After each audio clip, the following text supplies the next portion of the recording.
I'm going to go ahead and call our school committee meeting to order, and then I can let each of the other committees in the room do the same to keep it all in line if they're officially posted meetings, and then we can go through the rest of the agenda here. So we're going to go ahead and call the school committee meeting to order at 6:06.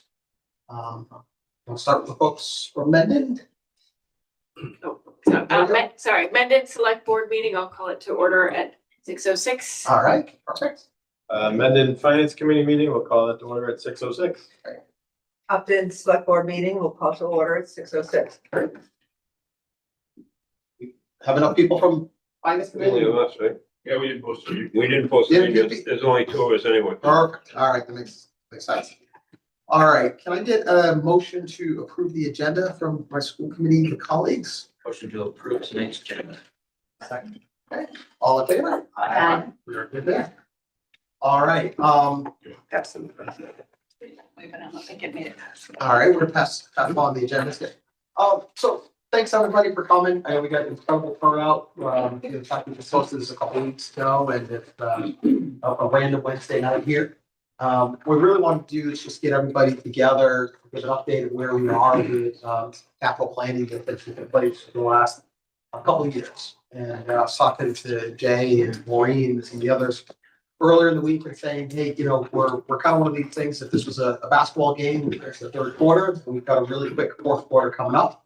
What we want to do is get everyone up to speed as to what we've been through so far. We've had great participation from both towns through our budget planning meeting and our capital planning ad hoc meeting, which has been great. I'm sure some of that information has gotten funneled along the way, but now we can get some opportunity for us to go through kind of start to finish of what we've done so far, and then really talk about that fourth quarter as to what are the next steps that we need collectively as multiple organizations as we kind of shoot towards this main time frame. So with that, what I figured we could do is go around the room and do a quick set of introductions, and then we can get going with the presentation. Sounds good. So why don't I start? Is Eric Brown, Chair of the Mendon-Upton School Committee? Vicki Ludwigson, Upton School Committee member. Carrie Lawrence, Mendon School Committee member. Matt Hagan, Upton School Committee member, and I was a chair of the MURSD capital planning. Steve Byrne, Upton Finance Committee. Laura Hebb, Chair of the Upton Select Board. Maureen Brunel, Upton Select Board. Paul Flaherty, Upton FinCom. And Mike Goddard, Mendon Select Board. Brett Simus, Upton Select Board. Joe Layden, Upton Town Manager. Ron Zamudo, Mendon FinCom. Jack Hodgins, Mendon FinCom. Jeremy Stoll, Mendon Town Administrator. Elena Brugos, Mendon Select Board Chair. Mike Krager, Mendon FinCom Chair. Jason Cooter, Mendon Select Board. Mike Morale, Mendon Select Board. Jesse Curl, Mendon FinCom. You're not going to introduce Oh, yourself? Alyssa LaCasse, School Committee Clerk. Usually I just sit quietly. Very important. Yes. She captures all of our Right. focus. Anything you say is going on her book. Yeah. Jay Byer, Finance Director for the school district. And Maureen Cohen, Superintendent. Jim Forte, Upton School Committee member. Nicole Casello, Vice President of MUCP, Mendon-Upton Community Project. Bill Casey, President of MUCP. Kristen Schmidt, Upton Community Council. Evie Magazine, I'm from Mendon, also MUCP, doing the fundraising. One or two more in the corner? Bob Fleming, Town of Upton visitor. Excellent, great. Thank you all very much. Appreciate that. So I'm going to turn it over to Maureen and Bill to talk through the presentation of capital needs. I think if it's possible, if there's quick clarifying questions, let's ask them along the way. But if there's in-depth discussions or areas to dig into, if you don't mind holding questions to the end. Went through the deck earlier today. It's very thorough, and I think a lot of the questions will be answered kind of in the follow-on slides as we get into the details of each of the three major buckets that we're going to review tonight. So, Maureen and Jay. Yeah, you may want to. Front row seats. Yeah. Look at that. Everything. It's great. Very versatile. High level, it's way up high. Eric, this will be online tomorrow, right? It will. Yeah, we'll focus on mine. You can go to the next slide, and Sam is moving it for us, so thank you, Sam. We'll go to the next one after the agenda. All right. We'd like to begin with why we're here. We have spent a lot of time over the last 3 years, and I've been superintendent. This is my 4th year here, and one of the first things we started to talk about were the building and facility needs. And soon after that, we ended up focusing in on this, developing a capital plan, subcommittee. We'll talk about that in a second. But what we identified is that we have 3 categories of needs. What we're going to do in this presentation is to outline those needs and kind of group them into these 3 categories and walk you through. And then at the end, we'll talk about some of the financials that are related to those needs. First, we have our facility end of life needs that we'll be talking about. Then we'll focus in on safety and security needs, and then those that are directly impacting student learning. Thank you. Something that I talked about in a lot of our meetings for capital planning and also with school committee is the internal work that's going on. I know you don't always get to see all the internal work that's going on unless you show up to some of these meetings and you hear us talk about it, or you know, maybe are watching our very riveting school committee meetings. They are. I recommend you watch them. But we, at almost all of the meetings for the last 3 years, we have been highlighting our facility needs and going through all of these steps. When you have proper school facilities maintenance planning and best practices, and if you look at it, I like this. This came from MSBA. What we're doing is chipping away at all of these elements in the last 3 years. We've done some surveys. We had a survey in 2023. We also had one that was about everything in the school district and talked about facilities the year before. MUCP also did a follow-up survey as well. We had a security assessment with Homeland Security, came in and walked through all of our schools and gave us full security assessments and recommendations.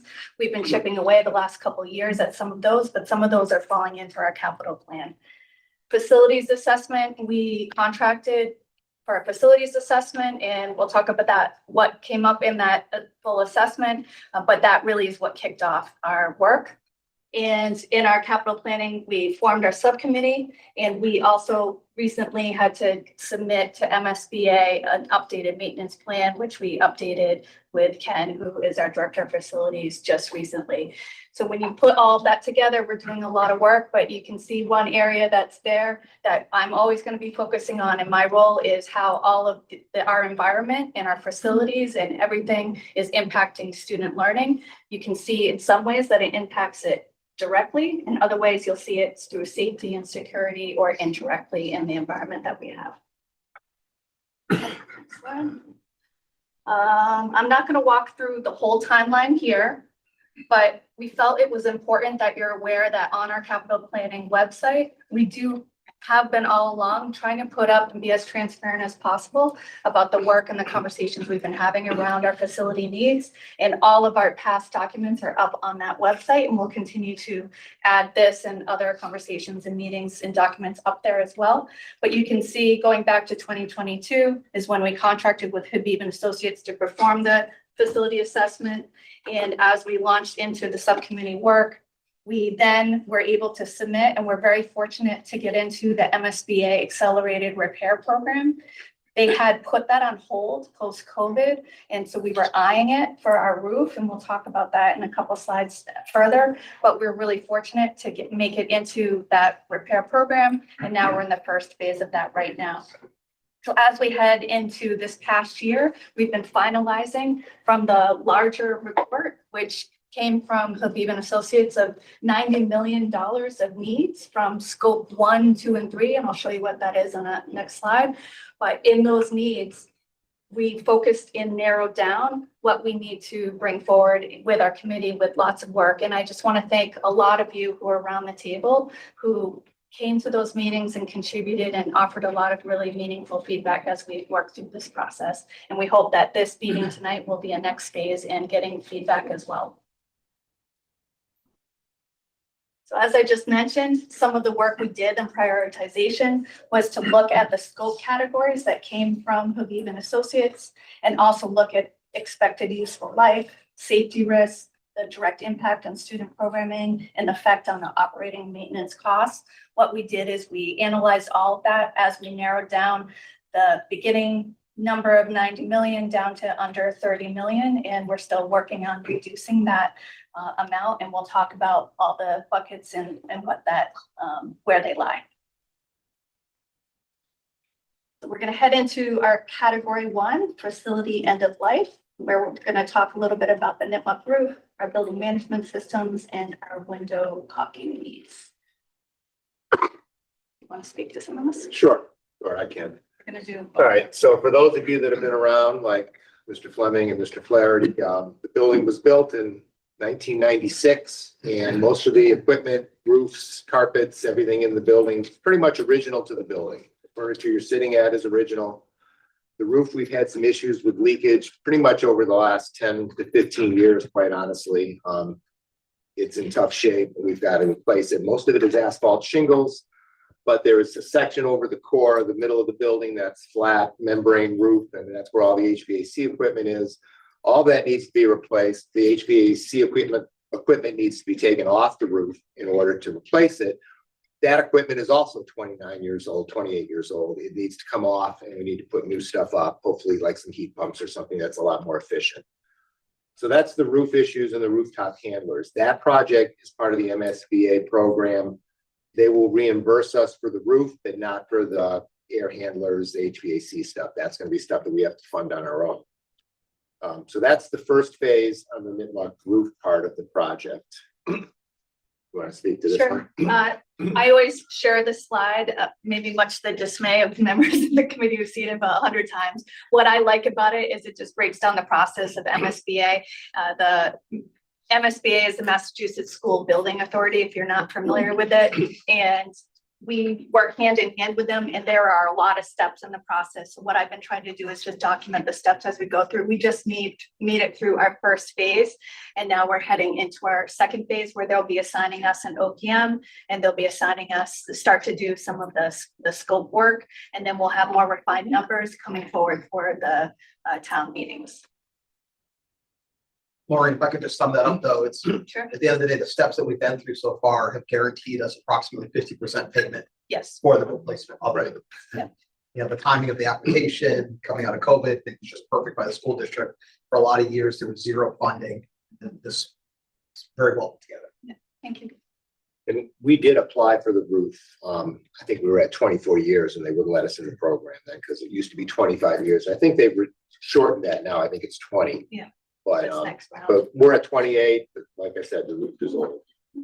I'll talk about the next piece. The other second phase of this, first of all, that roof project is going to be a separate warrant article, separate vote. It cannot be combined with any of the other capital needs you're going to hear about tonight, because MSBA requires it to be separate.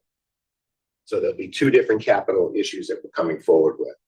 Building management systems are basically the computer control systems that make the buildings run, turn the heat on, make the unit ventilators open and close, do the air exchange. In this particular building, it's an old pneumatic system called Metasys. You cannot get parts for it. It's been obsolete for at least the last 10 years. We've been able to scrape together things to keep it working as best we can, but it is barely functioning and can no longer be fixed. So that's this building here, MISCO. I don't even know that it really has much of a management system. It's a pneumatic system. The building was built in 1958, 1960. There's nothing really modern in there. So we need to have something in there that allows the air exchange and gets all the unit ventilators to work properly. At Clough and Memorial, the systems were put in when the buildings were built. And about maybe 10 years ago, both towns, green communities, did some work to upgrade systems that were there. Unfortunately, what they did is just put a system on top of a system that didn't work and didn't work with together. So now we've got rooms where you'll go in Clough School or Memorial, you'll find one room is 60 degrees, one room is 90 degrees. So we've been trying to figure out a way to manage it, but we've not been able to figure out a way to get the things to work. So those systems need to be replaced as well. We'll get into some costs later, but we have recently been working with a company that has given us some pricing on a wireless system as opposed to a wired system, because to replace the pneumatics in this building and rewire it all would be really expensive. A wireless system, you don't have to do wires at all. So that's, I think, the direction we're going. We're just getting pricing on that right now. We got it for Clough already, but we're still working on the other 3 buildings. We should have it in about 2 weeks. So those are the building management systems at all 4 schools. And then the last piece for end of life are the caulking window sealants around Clough and Memorial. I believe that's a window from Clough. We've got a lot of issues where the caulk over 20 plus years has just dried out, is kind of rotting away. Moisture's getting in, it's deteriorating the wood, frames on the windowsills. We've had to replace a few. So that's not a huge expense, but it's something we need to upgrade at those 2 elementary schools because the caulk is just not there anymore. So those are the 3 pieces of the end of life that we're looking to move forward with. Category 2 is around safety and security. We'll talk about the need for a generator, some key card access, paging time clock systems, curb and sidewalk repairs, and data cabling. Right. You get the Okay. curbs, yeah. All right, so mostly at Clough at Memorial, but we have a little bit of an issue here at Nipmuc as well. They did better work here with the curbs, but at Clough at Memorial, they're concrete. They're just concrete, they're not granite. Plows hit them in the winter, trucks drive into them. They've just completely deteriorated in a lot of places. So they're broken apart. We've been trying to fix them. We try to frame them, pour more concrete. It gives you another year or 2. We really need to dig out some of the pavement, replace some of those curbings. And it's mostly at the entrances where you go in the doors where people walk. A sidewalk around the back of the school that has a little crack in the curb, we're not as worried about. But at the front door where people could trip over it, we need to do something to make it a little more safe. The pavement, it's mostly, we're not looking to repave parking lots or anything like that. We did seal coat this building a couple of years ago, but we've got some other patches that just need to be repaired and some work that has to get done at all 4 schools. So that's the site work piece at all of the schools, but mostly Clough and Memorial.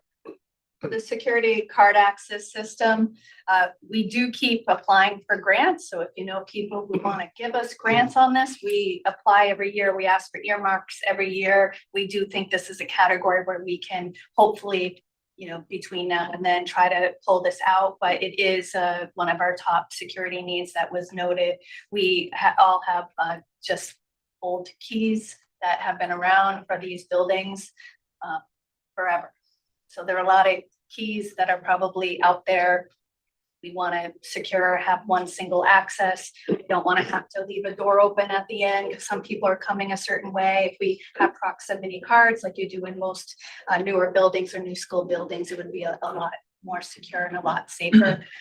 We do a great job, our security right now, but this is something that has been at the top of our list, and it's not as high of an amount for a cost. And we think it's something that we might be able to find a grant for, or maybe get an earmark for, and we're going to put in again this year, but just haven't received it yet. We've tried the last 3 years. Next one is my favorite. I would like it to be named after me. That's the only thing I'd like named after me if we ever successfully have a generator. I don't know if that's the joke, because at MISCO, we don't have a generator. And what does that mean? It means that when the power goes out, a little bit at all, it's actually an issue at the school. We can't keep the kids in the school. It's pitch black. You can't see anything. You can't use the water. You're missing the most important toilet. You can't flush the toilet. Well, yeah, okay. You can't do that either, but I was getting to that.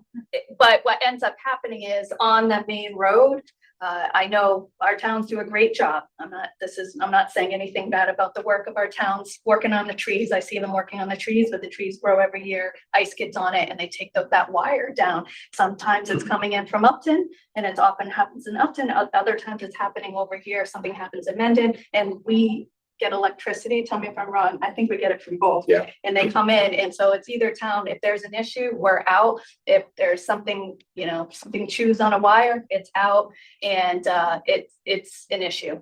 And beyond just the school issue, I would like to think that we could also be a place that would be an emergency location as well. As one of the larger schools that we would be able to house people if there was any larger emergency there in towns, and would be able to have backup generator to support that. So I would hope for the community. This is one of we've been looking at getting different quotes, seeing if there are other ways we put in for earmarks. We've asked, for support from the state, but nothing's come through, but this has been at the top of the list. Okay. Paging systems. You want to speak about that one? Sure. So the paging system right now works about as well as it does on a subway. Basically, you hear, and that's all you can really hear. At all of the buildings, again, they're antiquated systems. The system here was put in a long time ago. The one at MISCO is original to the building. We've been able, again, to keep them working, but none of them can't get parts for any of them. It's very similar to the energy management systems, the building management systems. We believe that at Nipmuc, Clough, and Memorial, we just have to replace the components at the end of the wires because we think the wires are fine. At MISCO, the wires are not fine, and we're looking into potentially a wireless system there for this as well. We're not sure yet if that even exists or if we can function that way, but we're looking at doing that. We're looking at upgrading that and the clock system. And mostly it's so that we can make announcements out to the school. If there's an emergency, you can make announcements out to the school. And it would be nice if we had clocks in rooms that actually kept the right time, because they don't right now. We've got a lot of Staples clocks with little batteries in them that we go around and change clocks times every year or every, twice a year. So that's another system that we're looking at. Like, the most important aspect of it is the safety element of the paging system. So one, if you imagine if the power's out, and one, if we had a generator, let's say at MISCO or at other places, it would still work, where the generator would be able to get messages out and be able to move students from one, portion of the school or to another portion. I've been in other districts where we had the power go out, we had to move everyone, and, you need to have the paging system to be able to do that. And also if you had any active events that we need to have police and be able to communicate to kids as well. You need to have it, and what you need to have is it needs to be in all the rooms. And what we have now is it works in some of the rooms, most of the time, but not clear. It's especially at MISCO is probably one of the worst, but it goes in and out, and we're always working on the wires and trying to figure out when it goes out. But it was identified in our security assessment as something that we needed to address. This one's all you. Yeah. So the data cabling is specifically to this building. Again, the network cabling that runs through the building was installed in 1996. The equipment that's running on it now is a lot more modern. We have, I believe, a 10 gig internet connection to all of our buildings, and yet everything is really slow. So we need to upgrade it. We did this at MISCO about 7 or 8 years ago through a grant through the federal government. But it needs to be done in this building. It's just what we have now just doesn't work. That's all I can say. And unfortunately, well, not unfortunately, having internet access, having all these things, we typically in this building, for example, you probably have between 2,000 and 2,500 devices on the network at any given time, between students, teachers, cell phones, laptops, iPads. There's just a lot of devices, and the wiring can't handle it anymore. So that's an upgrade that we're looking to do as well as part of this. So we're heading into category 3 related to student learning. I'm not going to read the list here. Why don't we just jump in? All right. We're going to jump into the oldest building of MISCO. And one thing we're leaving out of this conversation, but I'm more than happy to talk about it and answer questions on it after. We've been doing a lot of work at MISCO. We know it's the oldest building. We have used grant funds to replace some of the carpeting and some of the tiles. We've had We Care MISCO coming in and doing a lot of paint. We're working on lab tables, and we are constantly trying to address some of the needs of MISCO. We haven't gotten to everything, and what we haven't gotten to, there are some of the items that are on this list, but just want you to know that we've addressed a lot of other elements. But jumping into this, these lockers are in the back corner of our art room, by our art rooms, and they're the only ones that are still original, right? It's the underneath section of what MISCO Hill was added, I think around 1980. It's the basement floor of that. So it wasn't part of the renovation. And I say no more with the picture. Every year I walk by and say, what can we do about these lockers? But the best approach we think is to replace them with larger lockers that would be usable by, and that's a lot of our fifth graders use that area and classrooms down there. We'd like to address that. Also our bathrooms. One thing we do, which is great, our students do a lot of civic action projects. The number one civic action project that they bring forward, can you guess what it is to address at NISCO? Want to guess? It's the bathrooms. The urinals are low to the ground, and the toilets as well. Yeah, And so talk about the history of the it. thing you have to remember is NISCO was renovated when we built this building. The plan when the school was built is that this was going to be a 6 through 12 building. NISCO was going to be a K through 5 building. So all the plumbing fixtures were designed for little tiny children. We now have 6 foot tall children that are in 8th grade with a urinal that's 6 inches off the floor. And middle school kids aren't great with, Say no more. yeah, saying that. So, And just the state of them, even though, I mean, as we have amazing staff who clean it and scrub it, and we do deep cleaning, there's only so much you can do with some of the bathrooms too. Like there's just great needs. We've had weed carers come in to try to fix partitions that are loose and, you know, try to work on it. But that is the number one impact on students that they talk about all of the time and ask for our help all of the time as well. the other thing, we did redo one bathroom up in the 6th grade wing, and we did it through BBT's program, and it worked out fairly well, except that it took an entire year where we had to close the bathroom because the kids can only come every other week. There's only so much time. So it's not something that we could do with 8 or 10 bathrooms. It would take us years to get through it all. And we do need to do something. Part of it is that you've got to actually break out the wall, readjust the plumbing so that everything's a little bit higher. So it's a much more involved thing than just like, you know, take a toilet out, put a new one in. Next slide. Just to give you an example of the flooring at MISCO, and we use some of the federal grants that we got a few years ago. We were able to apply to some classroom spaces, and we were able to replace some tiles in rooms, and some of our science rooms, we now have tiles in the floor, which is what you should have, which is a nice change. And also we replaced some of the carpets, but we didn't have enough funds through the grants to do everything in the building. So we'd be doing the remaining carpets and tiling. Same thing, yeah. Yeah, I guess the one thing to speak about the auditorium seats, a lot of them are broken. We've had years that an AC broke, and you can get a little warm and moist in the fabric in here that we have to clean, which it's been how many years? 20 since Well, 97. it's all original stuff, the carpet. I mean, look at the carpet's all carpet ripped up. in this room. This was Yeah. original carpet to the building 28 years ago. But the auditorium, it's ripped, it's worn out. Yeah, when you go right in the auditorium, you can see there's a big rip in the carpet Right. right in the auditorium. So it's definitely needing a replacement there, and also all the broken auditorium seats. And the thing is, in order to put carpet in the auditorium, we got to take all the seats out.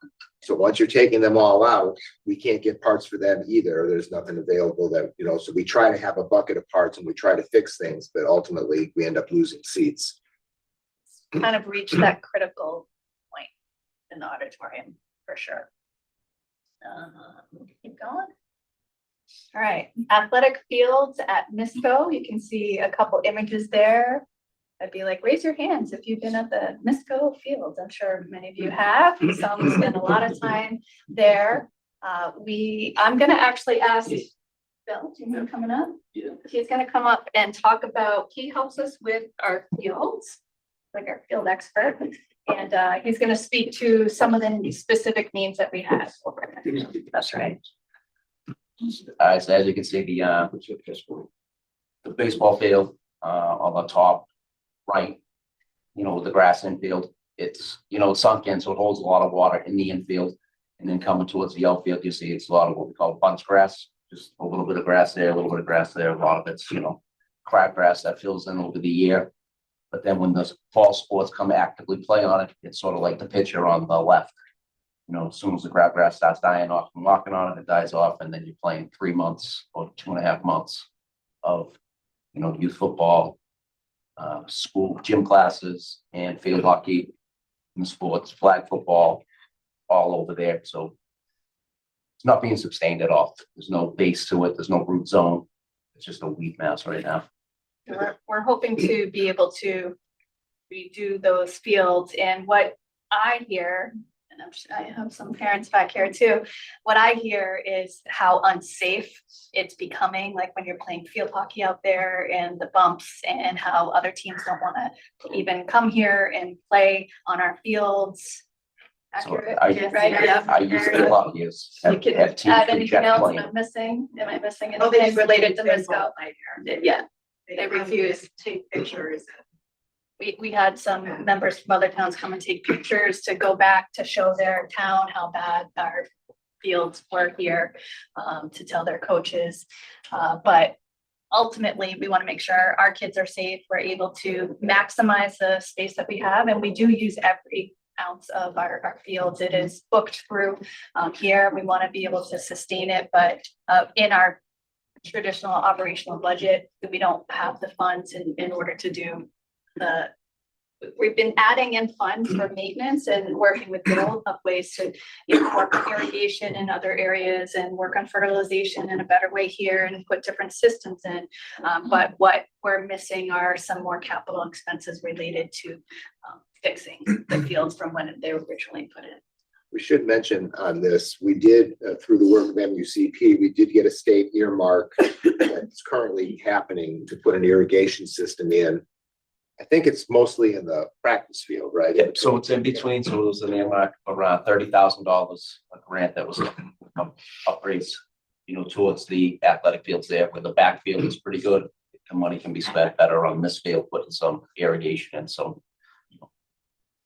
And these fields are hard as a rock. I know when my kids played baseball out there, it was always a guess as to the ball hit the floor, hit the ground, where it was going to hit a kid in the face, because it always did. It's hard as a rock back there. All right, keep going.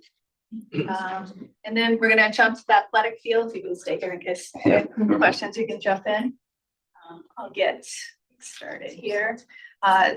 We have, what was the first year we started this process, Bill? Was it? When we started there, Yeah, like 2014. Yeah, so we started looking at our fields here in 2014 and then put things on hold, but it's been 10 years of trying to assess and improve our athletic fields.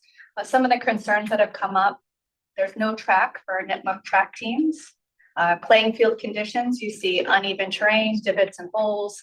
We just talked about some safety issues that we have happening over at MISCO, similar safety issues here for athletes, but also for spectators. You can see some of the drainage issues that we have going out to that backfield, and that some of these would be addressed in our proposal. There's lack of accessibility. I'll have you want to talk about that? Yep. Yep. So basically, slide up on the right-hand side. So if you were coming from the outside of the gym into going down to the backfields on a casual rainy day, that puddle's always there and it grows this or that. So anybody, whether you're physically challenged, a grandparent or whatever, trying to assess to get out the back there, there's no proper ambulance access at any of the fields out back around the side. Everything's pretty much grown in over the years from, it probably had a path around it when it was done, because it looks like there was some stone dust on the edge line. And that's what we propose, trying to get back to have a nice fitness path that goes around the whole complex that can be used for community trail, walking dogs, riding a bike for the first time or whatever, but just going around the fields. And then that defines your field, and it defines your walking path, your maintenance path. So right now, there's really, you're coming by, you try to stay in the field with a truck if you're going up to empty the trash, but you're driving over out of the grass field. Other things, keep jumping in at any point. We don't have any lighting on the fields. We're unable to play at night and use that. I don't know if any of you were able to come to when we had the Friday night lights and we rented lights and offered games. I don't know if anyone was able to make it to any of those games. It was you were there, not a couple nods. There were, I don't know do we know how many people were there? I don't know. I know we looked it up, it was huge. It's a week of lights. So Yeah. basically, We took the whole youth football organization. So. Right, to pay for it, right? But that, imagine all of the people who were at that game. That is what it's like when you have a place that have lights. And I know because I live in a town that put in a field that has lights, and it went from no one going to the games and everyone in the community going to games, all of the games, all of the time. And it's used by other organizations beyond. And it was pretty incredible because you could kind of see, I could see the future if you had lights on our field by going to those events and seeing them, not just all the little kids that were there. It was just amazing. And that's kind of the community feel that we're hoping we'll be able to have in the future. Other things too, the softball field is, you explain it Yeah, better so- now that you're here. You Yeah, can the say it softball better. field's on the bottom right, so, most people that know a high school softball field is the same almost as a youth, and a youth softball field, basically you have a 200-foot fence up. If you do a temp fence, they put those run-through fences up. And the porch is so short, in left field, it's about 180 feet. So it's almost like a little league home run for a softball player in high school. So if you're a righty and you're a power hitter, it's great because it's in the woods. And then left field, same thing, goes downhill. So what we looked at doing was restructuring and reshifting that field a little bit over, clearing a little of the woods out, and you could actually get a 200-foot field up in that same spot. We'd have to change the dugouts, which are old, in the backstop. But to shift that field would be a big need for youth, as well as, school sports that use it. I think they rented the women's softball league over the summer. They play all summer on it. Thanks. I think you had mentioned it, but what we're hoping to do as part of the design is have a walking path to increase community engagement that goes around all the edge of all the fields. And so that's part we'll show you in the design. Next, one thing that we want to talk about is just the impact of weather on our fields and not being playable. We've had to send a number of our teams to other districts and other locations when it's been too rainy in our fields, and then we have to pay other schools or other places in order to play. Do you want to add anything to Yeah, that? so last year alone, the last 2 years, the football team has gone over and rented Northbridge. I think 3 or 4 times. They've gone to Grafton, and last year for Thanksgiving, they played it at Milford High School the night before Thanksgiving. And those rentals come up between $500 and $750, depending on what facilities you need from them, whether you're renting a concession stand as well, or you're just renting the field like we do in Northbridge. And, people bring a table like this and they set up their concession stand if they want to do something over there, but that's what it is. So same thing for boys and girls soccer. They'll rent NEFC in Mendon, and that costs them $150 per hour. So a typical soccer game, they'll be renting it out for 3 hours because of, warm-ups and then to game time. So it's costing the school $450 to have one field over there. And on the flip side, because we don't have some of these facilities, we don't have the ability to rent out our facilities. People don't want to come to us, so we would be, we could be the place where people without fields could come in and rent, or we can, if we had, a track, which is part of our proposal, we'd be able to host events. So that's another thing for bringing in future revenue. I'm going to go to the next slide, if that's okay. You added this in. This is what we want to do. OSHA's not watching. This is typically our announcers are standing on top of the storage box to announce the football or soccer game. Out on the road on Pleasant Street, that's our pallets that are stacked up so we could properly stand up and have the coaches scout from over there, or talk to the coaches on the sideline so they're not in the bleachers, or stand in the back of a pickup truck and film the game. Our facilities just aren't adequate or up to date. There's no press boxes. Okay, keep going. Okay, you want to speak? Yeah, so on the blue, you see around on the bottom, goes around the fields. That's pretty much what we, for stone dust path going around the, a jogging, walk-in path that goes around the facility. You'd act as a maintenance path as well. And then, we would, in the middle picture in the back is where the softball field is, where the complete clay is in the infield. That would be shifting that field over to make it a 200-foot. And then it would be a shared multi-purpose field with what we can call the JV soccer field, the gym class field right there. And then the jungle in the woods, the one that just you got to cross over the brook to get out to. That would be a path around that, a maintenance path around that as well. So trying to make it so it comes up to like basically a mile loop. So even for the kids in gym class, you know, they do a mile loop, they do a jog, they do a run, fitness test, whatever, they have a path to go on, even if it was a rainy night the day before, they could run the path. All right, next slide. On the next two slides, you'll see all of the schools in our neighboring school districts that have added turf fields or similar type of complexes within the last 10 years that we have not. Do you want to speak to any of these? And a lot of them, they're actually multiple fields. Yeah, that's true. Uxbridge now is 2 fields. Northbridge just took their field, their old middle school field, and, you know, redid their track and put turf on that field as well. Grafton's too. Grafton has 2 at their high school. I think Maureen was there when they did that. Milford has 1 at their high school, 1 at their elementary school. And then Medway has 3. They ended up getting 3 because their grass field didn't come in and time was up, so they had to turn around and turf it for them. That's how they got their 3rd field. I added this in. Okay. Speak to anything? Yeah, We so haven't talked about. a lot of the questions of people, you know, what's the difference between a natural grass field and a synthetic turf field?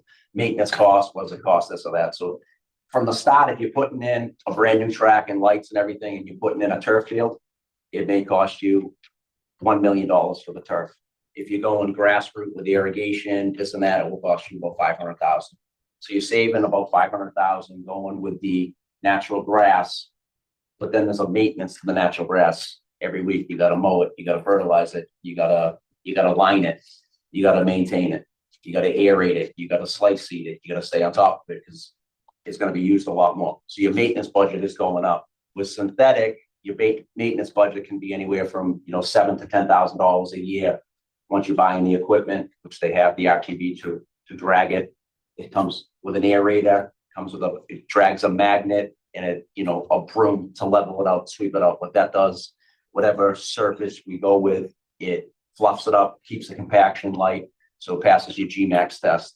And it's just a natural surface that you're playing on. There's a couple trouble areas like goal mulch that normally get beat down from soccer or lacrosse, those areas. The same thing happens with turf. They beat that down. So what you have to do is just go out, fluff it, buff it, sweep it. You know, you spend, 15 minutes on it here and there once a month. And that's your maintenance. You mentioned the cost for the maintenance of 7,000 to 10,000 or so for the turf. What's the maintenance cost of the grass? It's 500,000 to put it in, so you save that up front. Do you have a sense of what the cost is to maintain that grass field for a year? Probably at least triple, because you're gonna go with paying your labor to go out there and mow it. Yeah. To pay for your fertilizer, pay for your water. Like 30 grand a year or whatever. Yep. It's actually probably closer to 50 or 60 if you're gonna do it right. Yeah. Okay. Per field. Yeah. And something to point out too is just what we really are looking at this as a community approach, MUCP's been doing a great job of, coordinating. They're here. They've been really supportive in getting a lot of additional information for us, but it is a community project to really hopefully benefit both communities as well as our school and our kids that are here. But we know that there's a need for fields. We want to work together. That's part of the conversation we have about general need for fields, even, beyond the school system, but knowing that our students are ending up here and this is, where they're going to want to be playing. We don't want them to be leaving because they've been playing in other fields and then leaving our towns because we don't have the facilities at our high school. So we look at it as all connected, but when you have the turf field, and even if I know this isn't part of the project's original proposal is like to have a second one, but if you have a second one, then you're able to really meet even greater, needs for the youth organizations as well, which we, want to support. Can we go to the next slide? All right. Sorry, I keep putting it the master plan. Yep. So on just going through.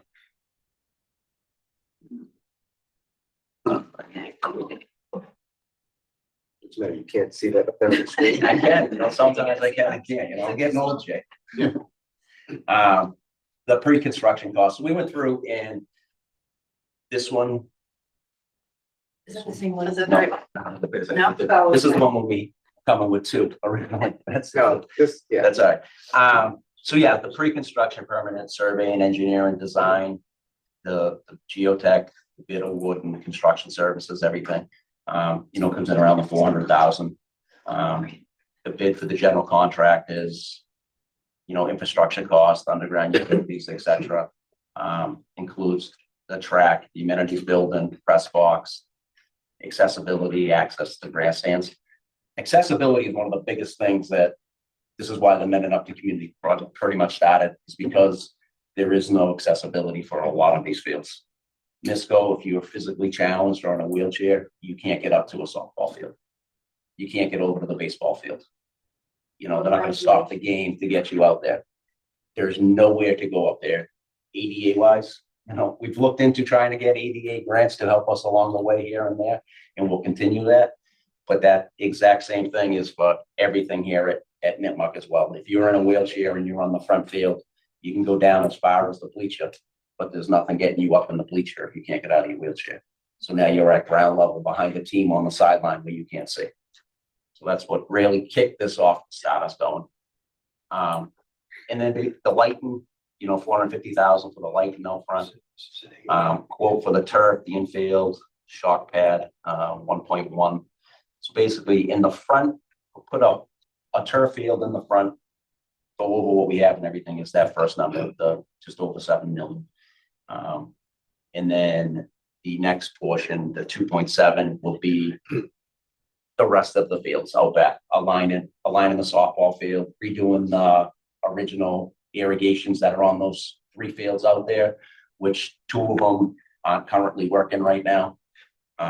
We put a new well in, the well's working, but the irrigation is not. There's cracks in the pipes, they're over, 25 years old.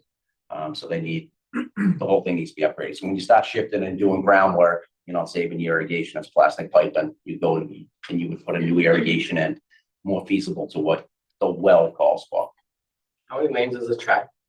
Lanes? Yeah. 6 lanes on the corners, one side and 8 lanes straight away. So they can host events now. And, it's also a rental, chance and possibility of renting out to other towns for your turf as well as your track. Hey, Billy, I'm older than you are. What are the numbers on the right? So it says you went through 400, then I think you said $1 million for the turf.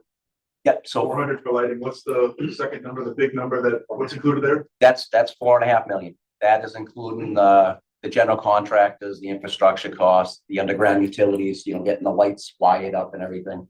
So you gotta This is just the front field. the front field. Yep. Yeah, the Track, total there is track, 7.2 amenities million, building, press box. because there's construction contingency built in. Yep. So there's the contingencies are built in, your 10% upcharge is there. So there is room in there, and that's, we went that way. So, Yeah. yes. I would say one of the biggest caveats that we haven't kind of pinpointed is the excavation piece, right? So if we want to talk about building up Yes. the So, plan there. yep. So as everybody knows out front, thank you, Nicole, a big piece of that is we're slope going down to the field, coming off the Pleasant Street. So it's building your turf field. If anybody's seen Grafton, you're going to be looking down onto the field. So your concrete pavilion and everything will be on top with the bleachers, and you'll be looking down onto the field, sort of like you are now, but it will be, filling in a lot of that area that those slopes are out there now that, it's dangerous to cut and walk on. You see people trying to walk up, sit against the fence for a game, but that would be like a wall being built up and then parking coming across the top of it, so you park closer, but then there's walkways going over to the press box and the bleachers. And then to be an amenities building, which will be, for your hurdles, your track mats and all that stuff, which we don't currently have. So instead of seeing one of those storage boxes that rot away, that are eyesores after a little while, once they, just build yourself a Morton building, amenities building down the far end in the corner, sort of like Westboro did. This looks really nice. And then one would be a snack bar, and with the snack bar, we looked at doing a set of plumbing into the septic tank at the school, looked at doing a tight tank that can be pumped out, because you don't use this, it's not gonna be used year round. You know, snack bar and everything's not gonna be open year round like this time of year, so just a tight tank so we can put that into getting pumped instead of going into the school system. Quick question. Yeah. You're talking about renting the complex, but if you put renting aside, what's your targeted utilization just from Mendon-Upton youth and high school sports? Not assuming you're booked out. Booked out? Yeah, I mean, I think it's right close to 100% utilization. Pretty close, but you'll be here days here and there, hours here and there. Right. That's the best thing about having a turf field is, you know, your youth programs for football can come in and they're gonna rent this from, you know, 8 o'clock in the morning to 6 o'clock or 5 o'clock at night on a Sunday. But you might have a men's soccer league that wants to come in at 6:30 at night every Sunday night and rent the space from you. No, they play in the morning. Maybe the women do it. But I think the reason I asked the question is, I'd say, one, you know, just what we just heard is our Mendon-Upton youth sports leagues will be renting the complex. Mhm. So they're aware of that. And then two, it might be a broader strategy that's needed in order to increase the opportunity for revenue at a complex like this. So within the towns, we're talking about fields within Mendon. I just think that collectively we got to look more broadly than just this as a solution to our fields. Especially if we want to drive ROI on an investment like this. Yeah. And to have other solutions in place. Right, and I think both towns are in the same boat. Both have Henry Trask land that was donated for rec purposes in each town. And both towns are working on plans to come up with that. And it's gonna be great because it's about $38,000 per year between what the high school pays and what the youth programs pay to rent turf facilities. Sam, can you go to the? So ends? that $39,000 is going elsewhere, that we don't get anything back from. Yeah. Where some of that's gonna come back to us. Now, the big question is, you know, what do you charge? You're obviously gonna charge your youth program, you know, a set amount, as those are your taxpayers. And then if you're coming in with a non-affiliated, you know, group like a soccer league or a rugby league or this or that, they have a different rental rate than what your youth programs would have. Quick question. What's the average life expectancy nowadays on the new turf fields? On the new turf with proper maintenance is 12 to 15 years.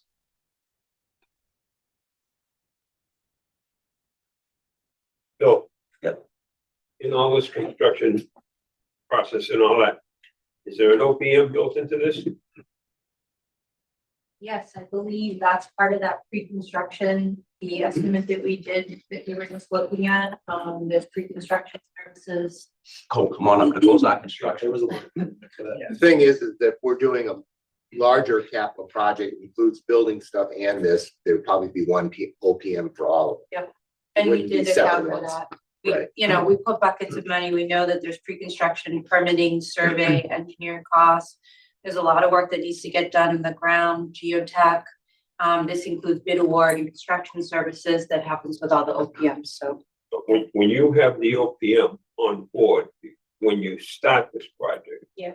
The OPM is gonna help you considerably evaluating these proposals, all these bids. Correct. And all the paperwork, all the stuff that the normal person doesn't see. And I know it's required in $1.5 billion in vertical. You have to have an OPM. You're right. But I'm not, I don't think there's any statutory requirement on something with this, but from what I've seen, you'll save by having the OPM because their eyes and ears are there all the time. And if they see something bad, job's gonna stop until it's corrected.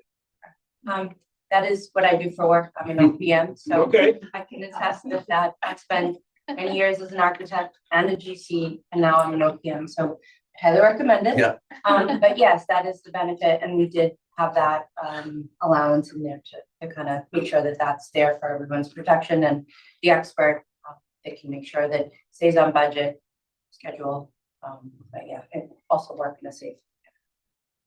What do you guys think? We'll have Jay take us home on the total cost and then we can open up to more discussion. I think that's a great idea. Next slide, Sam. Take us. Take us home.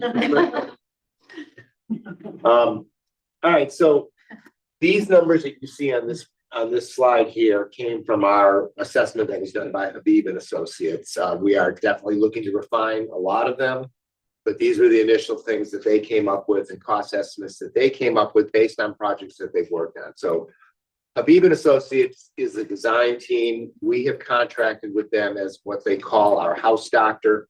So they're available to us to do anything that we need done by a design team. And we would continue to work with them. They will not be the design team, I don't think, for the roof part at Nipmuc because MSBA assigns them. Habib is one of the architects and one of the design teams that they use, but we don't know if that's who we're going to get. So we've worked with Habib a lot. They worked with us at NISCO when we did the roof project through the MSBA 10 years ago. I've got a lot of confidence in the work they do. So that's where these prices came from. So I don't want you to look at them and go, oh my God, because initially when we go forward, as we move forward, we've already talked to them and we need to refine these because we know that some of these we think are high. Some of these may be low now based on pricing because they priced this out about 1.5 years ago. For all I know, lockers aren't available anymore. So these are the basic prices here. Now, the one thing I'll talk about, I mentioned it earlier, is the building management systems. We had a company come in and go to Clough and look at that, and they did a very thorough analysis of all the unit ventilators in the rooms, all of the controls. So where you see a price here for a building management system from the initial assessment of $1,098,000, that's a wired system. The wireless system with the rebates involved would be about $225,000. That's about a 60%, 65% reduction in costs. They are currently doing the same thing for the other 3 schools, so we think we can reduce those costs for the building management systems dramatically. We won't know yet, but rough guess is if Clough was 225, Memorial might be 300,000, and the 2 bigger schools might be 500,000 or 600,000. But you'll see right now what you see is $1 million at each school. But these are how they were broken out. So I'm going to give you a summary on the next page. The facility of life, which includes the roof, the building management systems, and the windows stuff, is about $13.5 million. The safety and security part is about 5.6 million.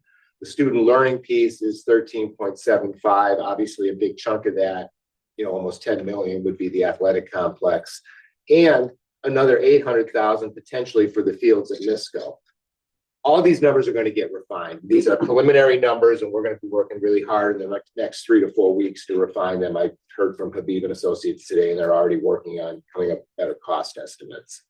The reimbursement rate for the roof is 52. I think it's 52.6% or something like that, but we're going to round to 52 for right now. I think the building management systems, we can reduce the cost by about 65%. Same thing with the paging systems, at least at NISCO, where if we go with a wireless system, I think that should be considerably less money as well. We're not 100% sure that a paging system can be run wirelessly. They're still looking into that information. I've done some calculations for tax impacts just so you can see what it is, and I kind of verified this with the assessor's office. This was a calculation I did several years ago for an operational override. Calculations are the same. So the roof project, if you were to separate out the roof, which will be one separate article and one separate vote at the ballot, the average home, I believe, in both towns is probably about $650,000 now. They told me that's what it was in Mendon. I'm guessing it's not much different at Upton. It could be slightly higher, but that's around the ballpark of house values. I did note that when I did this in 2015, the average house was $330,000. So house values have almost doubled in 10 years. But you're looking at anywhere from $100 to $140 as a tax impact per year for the roof piece of the project. Quite similar, I think, to the project that both towns approved last spring for BBT. It's the same roof type project, same kind of costs involved. The only difference is BBT splits it amongst 13 towns, and we only get split it amongst 2.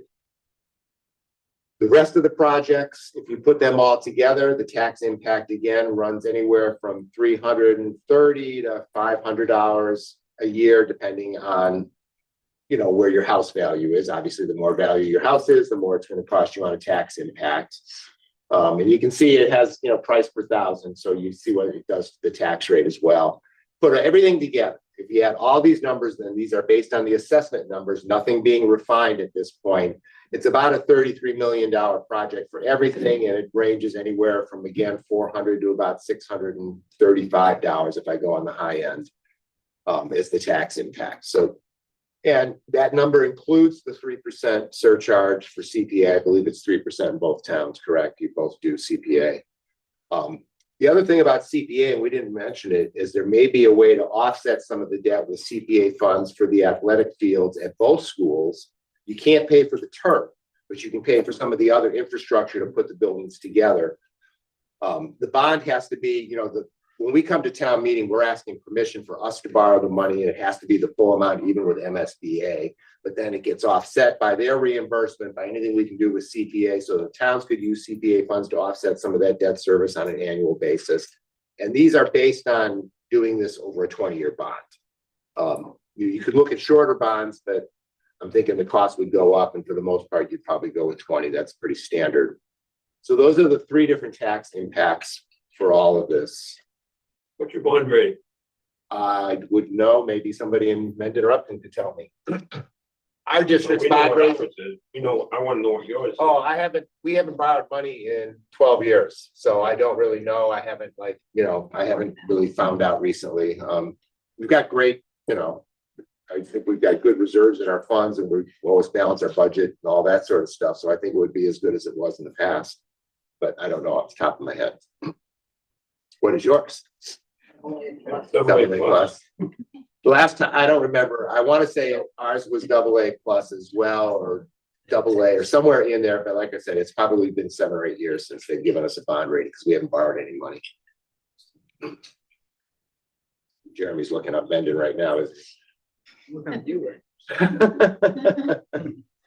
And just the last slide here, just let you know that we put out a request of anyone who wanted to join a building committee, which we will launch as we start to move forward to manage some of these projects. And we appreciate those that have come forward to be on that committee. And then leads the next slide, which is discussion, questions. I have a question. You mentioned you're gonna replace the HVAC with heat pumps.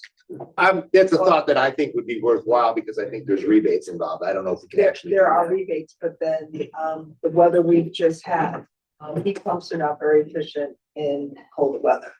And I'm a realtor in real life, and I've had clients with heat pumps that the last 2 months, their electric bill has been well over $1,000. So we wouldn't be using them for heat, we'd be using them for air conditioning. Okay. Because the boiler here, we just put in 2 years ago. The boiler at Misco was put in 10 years ago. The Clough and Memorial boilers are a little bit older, but they're gas fired. They work just fine. So this is mostly to replace the air Oil or conditioning. gas, and I was a little concerned. that- Yeah, no.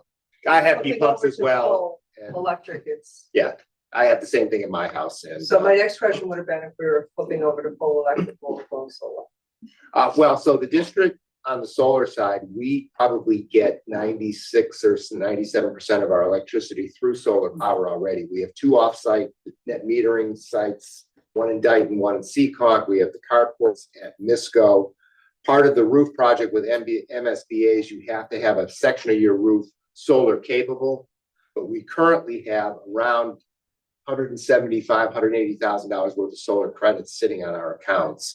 We use that money to replace all of the light fixtures with newer smart LEDs, which has reduced our electricity consumption. I would be interested in doing solar maybe on this building, maybe on the gym or something like that, just to help offset it a little bit more. But I don't want to spend money on it. But we do a lot with solar already. We kind of signed on to solar a long time ago. Jay, you're also a AA+. AA. Oh, Well, you were 10 years ago. 10 years ago? Thanks. Thanks. So are we. We're AA+. I'll find out. Actually, it's a question I haven't asked. We've talked to our financial, advisors, which is Hilltop and Associates, but I didn't really get into that discussion. We're still kind of working out.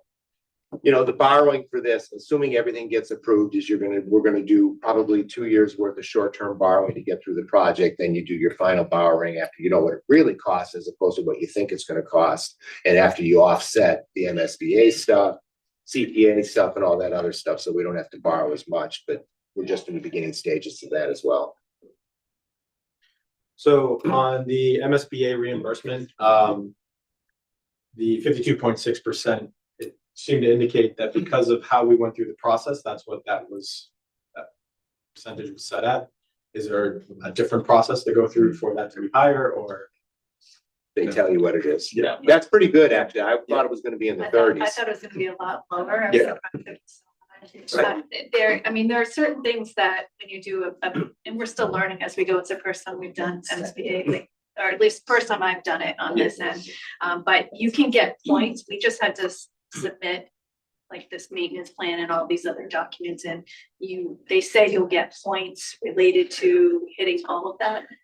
So we made sure that we hit all of it, but we'll see. We haven't gotten any information back on what we submitted to them on that, but they had already given us the number before we submitted the document, so I don't even know if it matters, but on their website it said it mattered, so we submitted them. Does anybody remember what the reimbursement rate was like when we did this school? Bob, do you remember? No, I don't either. I don't. Can I ask, when you think you'll have estimates for the fundraising on the field? And then can I also ask that you perhaps speculate on what the value number back to the district that each year would be for the rental, just based on, you know, other communities? Those two things, they really stand out as missing. And like at the end, you put up that $38,000 number, but if you divide 38,000 into 10 million, you get 260 years. So I don't know that it's valuable to tell people that it's so little money to rent, because why wouldn't you just rent more instead of spending $10 million? Like, I'm not fighting against this. I'm just, in your presentation, it should really, if we're gonna go to the community with this, it should really speak to the total value, not that we're gonna save $38,000. We're gonna spend 10 million to save 38,000. It's not a good speaking point. Yeah, so that 38,000 is just a direct cost. On top of that, direct cost would be bus, and if we had to bus our team to any facility that. What I'm saying is, I don't think there's any number you could put in there that would offset $10 million. That's all. It's not part of the market. And Right. I completely agree with you. Yeah. You'd have to come back and say, we can make 500,000 a year. Yeah, In it'd order have to for be somebody, impressive. but, and I think maybe, Mike, this is where you were going, we probably could utilize the living heck out of it from the school, all the sports and the towns, and so I think that's more of the marketing piece of it. Say, listen, a high utilization to all these flag football teams, youth soccer, youth sports. But I would say that the money you get from youth sports and things, you should probably have something on how you will offset maintenance costs. Yeah, and replacement That's not costs. explicitly stated, but that's what I saw when I see 38,000, potential for 30,000, and even grass field maintenance, even if it's triple, that was all grass fields as opposed to turf. You have the youth sports paying for those fields being grass, that offset maintenance. That personally, I'm for turf, but I'm just saying, if there's a story there, I would try to build in there in terms of how it's gonna fund itself, the maintenance, so that'll be a question you get asked. Right. Also, And to go that's back- against the financing cost, it's not against the total price, right? So $38,000 a year. It's not really about the numbers. It's about how it sounds to I the understand. community You when we can come to position- them and say, we're gonna raise your taxes by You $5 can- a month. You can Or position $500. it more carefully to go by the money amount per year. I mean, I'd like to hear like these statements from these surrounding towns that like, we use this, Milford used this money to do X, Y, Z, and that's why it benefited their town. As opposed to Milford just took that money and dumped it right back into the maintenance.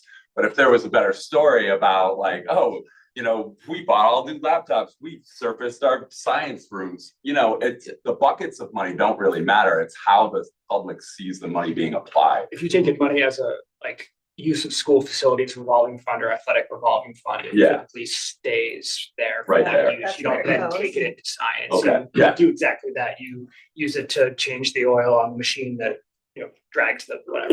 Right. I wonder though, like to your point, that one thing that we'll be able to host events. Right now, we can't host any of the MIA events. Is that because of accessibility or there's like just the Press box, capability? press all box of it. being the biggest Yeah. one. There's no Yeah. press box. Yeah, all of it. So Well, for, like No, in no this, state will let you announce from the top of a storage container. and so you can, Oh, she wouldn't let you. without getting fined when you host. One, if you're the host and it's your own school, everyone comes, right? Because you're that host, but you also get funds when you can be a host for others.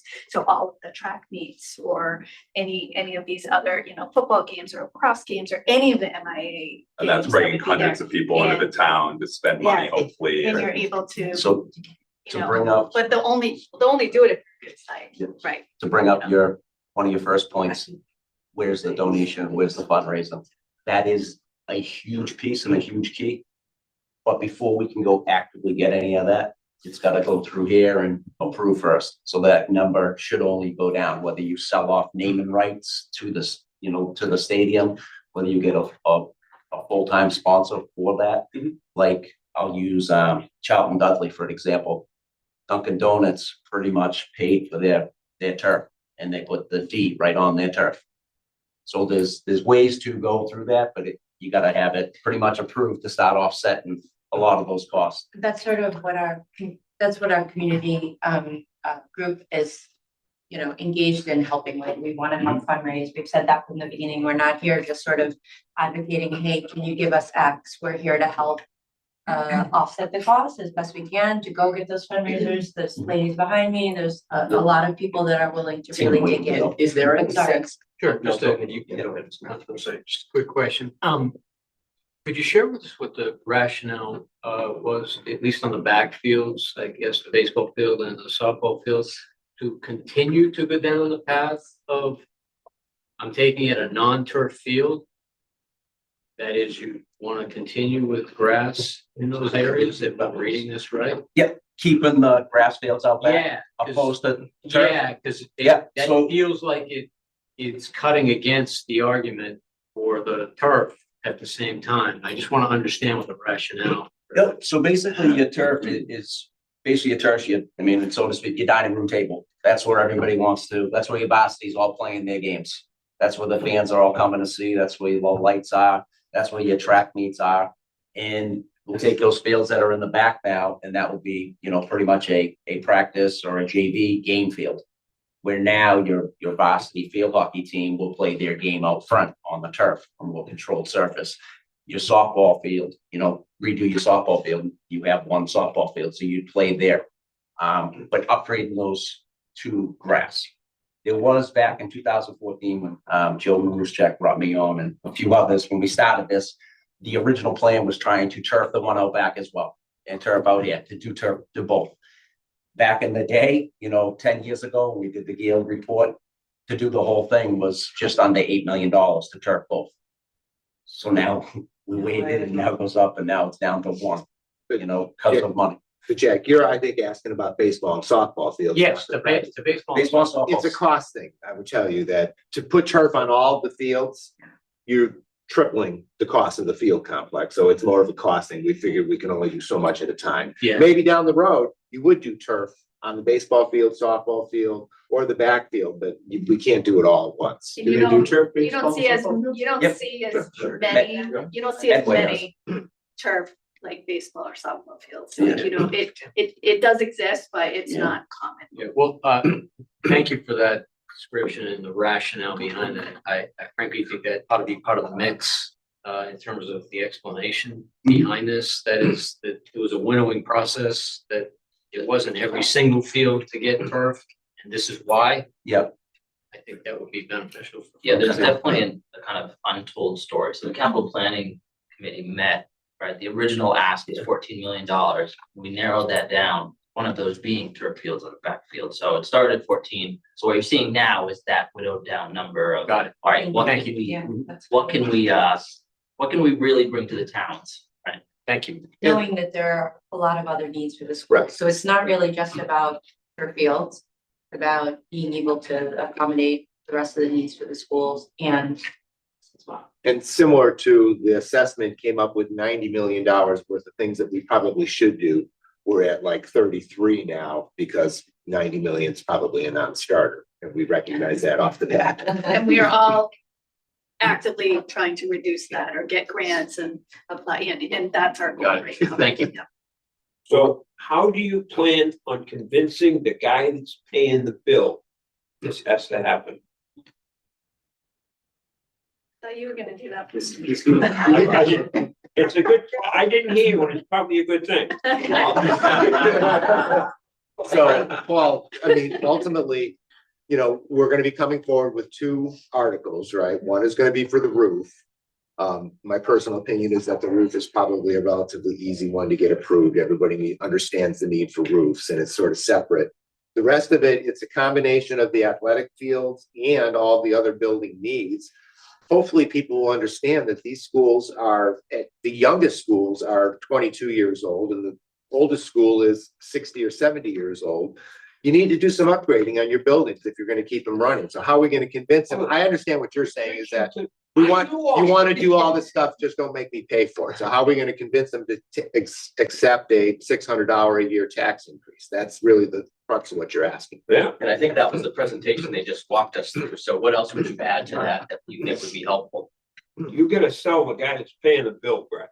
I mean, yeah, no, I'm asking for ideas about how to do that. I think that's why we're It here though, belongs in a meeting, because you we figure want that out. feedback, so that like, that's really That's my helpful point. feedback if, you know, because we responded with the 38,000 on the slide as just as an example, because at a previous time, when we presented, we were asked questions on how much Right. other people had to pay, so we had it. Having that is good, but. But maybe doesn't not mean leading with part of it, the and that's sales good pitch. feedback, right? That's right. We So- made these mistakes with the Mendon Senior Center, You know? and we watched our response to every question Yeah. turn into more questions, and Right. it's, Yeah. you can't catch up, right? Yeah. Like you can't get back. Yeah. I just, well, now that I'm talking and I have the floor, I just want to say, hey, Jay, did you consider maybe splitting the field article into multiple, or I'm calling it the field article meeting, by, you know, maybe splitting that up so it doesn't get blown up and then you lose I'll let maintenance on the, buildings. right, I'll let the committee respond to that. That Okay. was a topic of discussion. Do we yes. consider it? Absolutely. It was Yeah. probably 90+ minutes of conversation. to be Okay. honest with you, right? And, you know, there's a whiteboard hidden somewhere and this goes pros and cons as well. It's all both ways. But you're saying it's this important, that's what you want to say, is that the main reason why you kept it That's where together? we're at, I mean, Okay. that's where I'm at, if you ask me. And I think it's part of the strategy too, right? Like, you know, generally, I think we, at least from our perspective, right? Like we're supportive of this. We want it to pass. We want to get people to town meeting that are going to vote to support it. And one of the strategies of getting people there is if you put the fields in with it, you get a big contingent of people that are going to come to support the fields. And so that's sort of the benefit of adding it in versus if you parse it out, yeah, it'll be a lot easier to pass just a fields article because those people are going to show up at town meeting. But good luck trying to pass the $10 million for putting in a paging system because people are going to be like, well, those sidewalks don't look that bad and you're not going to get anything. So it's Probably a double-edged sword, right? It's a double-edged sword, It right? really- It really is though, right? If you make an argument, the bundle, Yeah, people are gonna say we don't need fields. Fields are a luxury. There's somebody that can argue that can vote it down. Yeah. On the flip side, you bundle fields in, that's right. going back to Paul's question about how are you going to sell this? I'm gonna be candid, we're gonna get a lot more sellers when we have a bundle package there, right? And so I can't say it was a question that was taken lightly. And I think being a group of volunteers to do the best we can with it, kind of came away with and said that we think that the right decision is it's a necessity, bundle the necessities together. To go back to your question, Paul, right, we gotta get through tonight, see what everyone's feelings are, and then we gotta start the roadshow. And we've reached out to the, appropriate PTOs and let's go have a conversation, each of those, that's a small pocket.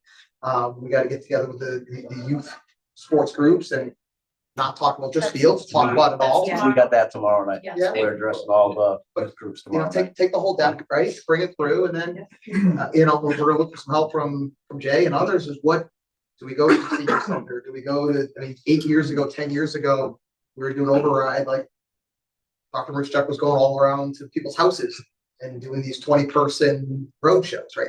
We gotta figure out what the right answer But is. you're thinking Maytown meeting and then like, what, your field's available in 5 years? Is that, like, what's your time frame for boots on the ground on your turf field? Probably the summer of 27 is when it's 27. 26. This is the summer of 25, so it's gonna get voted on in May. You wouldn't be able to get things in place, materials in place and get all the work done, because you really can't do a lot of this stuff not just the fields, but the building stuff when schools. Right, like, aren't you gonna have to, the So it's sports is gonna have to rotate around, like So all that's. that's the gonna positive for, the only positive for Nipmuc right now is we don't have a track for the team to be displaced. They're already displaced. They run around my neighborhood. They run, they run the cafeteria. Yeah. They run, get in their cars or get on a bus and go to Misco and run the stone dust track. Or, Like, you know, we, so football if too. we started, Football, if the money, to answer that question, if the money is appropriated in May and, you start doing the permanent for EPA, this and that, the fastest it could start would be after Thanksgiving, depending on how the winter goes, they could start doing some of the stuff then. And a little different from when we talked in Upton over the summer, talked to Chris, and he can displace one lacrosse team, because that's the only sport that plays in the spring is lacrosse. He doesn't have to displace a track team. So if that could expedite getting it started, they have that whole, if it's a light winter or whatever they can do through the winter, then they have the whole spring and summer. See what they get done before that fall. So what's, just kind of going back to Jay's question, what's the best case scenario, the first physical game played on turf? If You it's started May, it's 12 months, 18. September 20. 18th, 2026. Yeah, I mean, well, Yeah. best case, like, best case scenario would be the fall.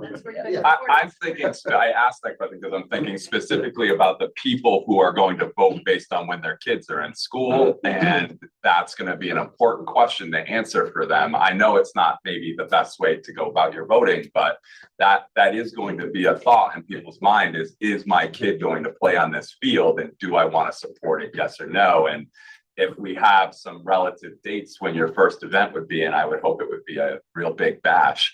But if you knew like in the general time frame, I'm not saying a date is kind of ridiculous, but 6 to 12 months, people could plan for that and they could think about how that might affect them more directly. I would say even just the community support that we have, myself included, my daughter probably won't be playing on this, but I've committed to this effort.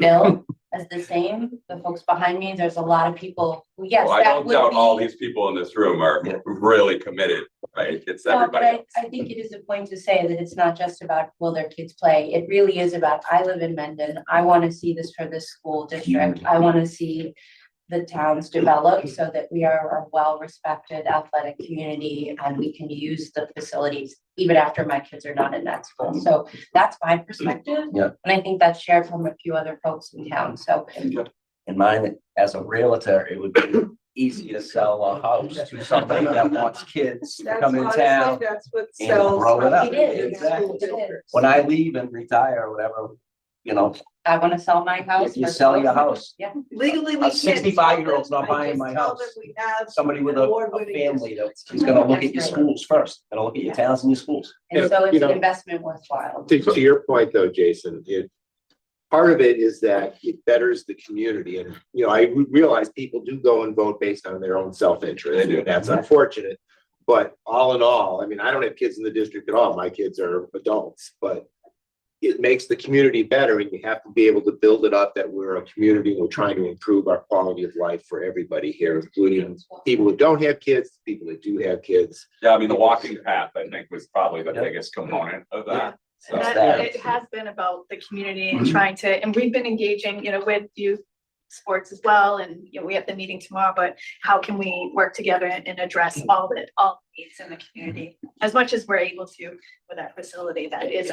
But it's not just the field, it's the buildings itself as well. It's, the energy management systems we're talking about, it's the roof. All of these things are what make up the school, make the school a better school. I know it sounds crazy. you have some good pictures to represent. Yeah. I mean, we can take you down to the band room where you can see what we call them a diaper that's strung up there, and all the water goes in there and goes into a bucket because the roof leaks. I mean, There's it will an be aspect an of it override on our taxes, but people have to realize the value of your house is directly tied to the quality of your schools. Yeah. There's There's an aspect of that. Well, it is, but it's gonna an increase your exclusion. taxes for 20 But the years. better your schools are, the more valuable your house is. Because more people want to come in. There's also. That's why it went up so much. Yeah. bottom line. There is an aspect of this that is, things are falling apart by schools. And we have to get that point across very clearly. We don't have high quality schools if you don't fix these things, right? We have leaking ceiling or leaking roofs. We have problems with every aspect of our infrastructure if we don't fix these things. Now, you want to fix them by putting some Band-Aids on it, or do you want to get a new thing so that it lasts for long? Now, that actually might be more cost beneficial if you think about it. So I think there's a practical sense that we can convey to the public. Yeah. It's not just about putting Band-Aids on everything, right? Well, I like the story about I've had kids that went through NISCO, and when you said, what's the problem with NISCO? It's the bathrooms Did I are get it really, right? really tough, and we just Yeah. had the congressman last weekend in there, and all I used can the think of adult is, I know what bathroom he's using, and I know how bad it is. Maybe So we'll get more money, right? It's all Maybe. part of the strategy. Maybe. Okay, how Ron, long you will got a it question take for you to Laura. revise the figures or get the figures revised? We're hoping to have them revised within the next 4 to 6 weeks. Because I don't think anybody wants to put out their $33 million that we can. have Oh, yeah. Cost Us savings. too. Yeah, no, that's, our goal is we're reducing, that's our goal. You know, But tied to revising the numbers, also, we're showing, and Jay sort of showed a very quick estimate on what the cost could be per home. But we also have different methods by which we can fund some of this. We could take that athletic, except for, as Jay said, the surface, and bond that through CPA funds. For us, that is something that we could do. I mean, quite frankly, both towns could. There are regional CPA projects that have been approved.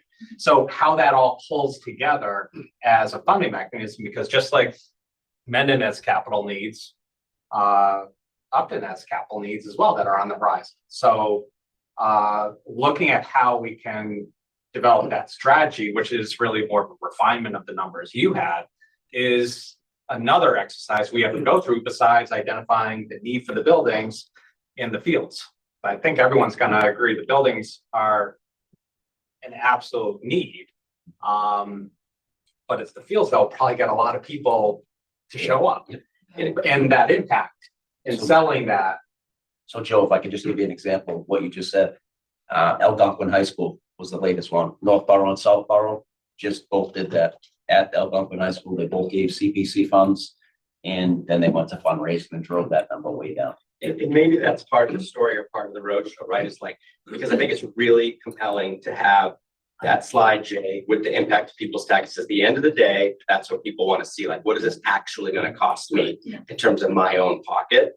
And I think that if you put that up and say, hey, here's the worst case scenario.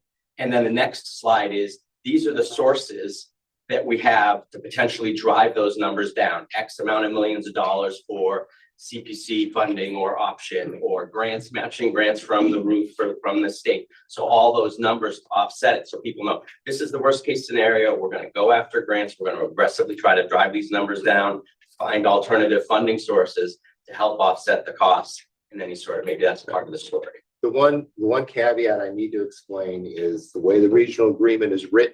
The assessment to each town for whatever debt we do is going to be based on each town's enrollment in the facility that the debt is for on an annual basis. So like right now, the split between the two towns is about 57-43%, somewhere in there. We're in 10 years, let's say there's a huge growth in Mendon. Upton doesn't grow, and now it's 51-49 Mendon. Mendon's going to pick up a bigger cost. So this is based on what the enrollment is right now. No, totally. And I see that. I'm just saying. Sort of Right. But I agree. Yeah. I agree. You give them the worst case and hopefully improve it. Sorry. One question back to the turf field, because I can see this question getting brought up. So you had said there is a cost savings, obviously, between the grass, we know that, and the Upfront cost. right. But yearly cost savings would be approximately how much? Because I can see that question coming up. And you had said 10 to 12 years was the average. No, 12 to 15. 12 to probably, 15. this is the new- So it would be good if we had, let's say, we don't need a firm number, but let's say, I'm just throwing out $30,000 a year. I'm just throwing that out. That's close to $500,000. Now you can say, well, see, you're saving that over the life expectancy. The other question I can see coming up is, let's say 15 years down the road, this goes through and we're looking at replacing it. I'm assuming the base of that would not have to be replaced, correct? Correct. So that it would be Basically cheaper. replace the turf. That's another thing, another question I can see coming up, because 12 to 15 years, you know, to some people may say, oh, that's not worth it. Yep, so it may cost you 12 to 15 years, it's 600, 800,000, depending if Correct. you stitch it, if you have all the lines permanently stitched in, if you have a logo stitched in, depends on what you go. There's, you know, this caveat, you can, you know, whatever you want to get. But one of those things that you miss is if you go with a natural grass field, you're not going to get the rentals. You know, that rental piece and that rental money that you're hoping to seek is going to go away, because you're not going to want to beat up your goal mouse excessively year after year. You're going to go into the same problem you have. And just the benefit that you've explained to us, Phil, of like, when you have a turf field, that you can use that so much more than you can use a grass field. Even if it's a grass field, you can't use that. You can maybe use it 60% of the time because you've got to let the grass recover.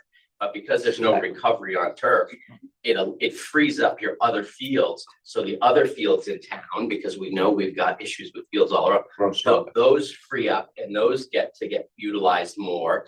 And so it's sort of like this compounding effect of putting in one turf field benefits all your other grass fields, because there's less utilization of those fields, because you can use that turf 24/7.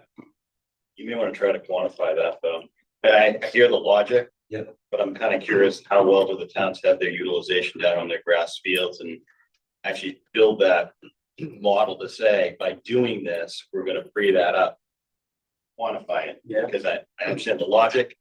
I'm not sure one field here is gonna free up the grass fields in our towns in such a way that we're gonna have that recovery I'm hearing described. But if we could paint that picture, that'd be really powerful. Right. To your point earlier, the revenue that is being rented and going in other towns from the youth programs would then be coming back to us. So that is, we should highlight. Maybe you're right, it's not necessarily. I just think there's a bigger picture on sports fields across both towns that will drive questions back to you or to us that need to be answered. And a lot of the rental piece, that's a different thing that I was talking about. I think there needs to be a holistic view of what the field solution is, and this is the first step. But we can paint a picture of a. Yes, good point. This isn't gonna solve the whole field. Right. Right. Problem This also we have. is- You know, this is one phase of need But for you're- a while. Very good point. We're missing one slide here, right? There's other soft benefits, right? There's Yeah. money out, there's money in, there's impact to other, right? There's events, there's probably a page of 6 to 8 items that we've identified in the last 45 minutes.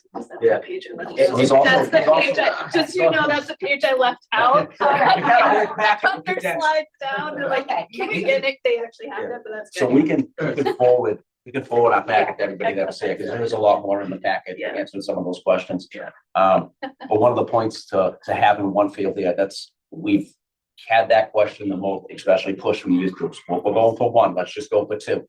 We have everybody there, let's just go for two. But also the piece that I brought up before is both towns have that trash property that they're looking to develop. Right, so that's gonna, in a 5-year plan, it's gonna, what's that? Unofficially, right? Correct.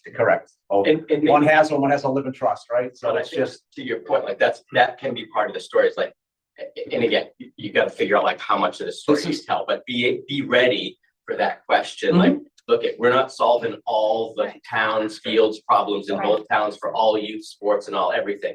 There's still a constraint there. This alleviates some of that. This is the first step. We're going to continue on the journey. We're still working. We still have Recreation Commission master plans in Upton. We've got trash property. We've got Kiwanis property in Upton. We're looking at doing development in other areas. Those proposals will be coming for the town to vote on later. But I think acknowledging we have to start somewhere, and that's the key. We don't want them to think we're not thinking about that. We want them to know that we're thoughtful, and this is phase one of what we know so is a that's when we multi-year plan. came up with our name and everything, and that's how it spells it out, a Mendon-Upton community project. It's not, let's just get a turf and a track and we're done. No, it's a Mendon-Upton community project, and we went to see Maureen and incorporated it all to get it there, and then seeing both towns' needs on the athletic fields or, dog park, walking trails, whatever it may be in both towns. If there was a separate turf field put at those fields as well, then you're talking some of your wear and tear patterns. You'd be able to go rest fields like Kiwanis shuts down in the rain, or West River. And that's why they're so nice and grass, because they're not playground in the rain.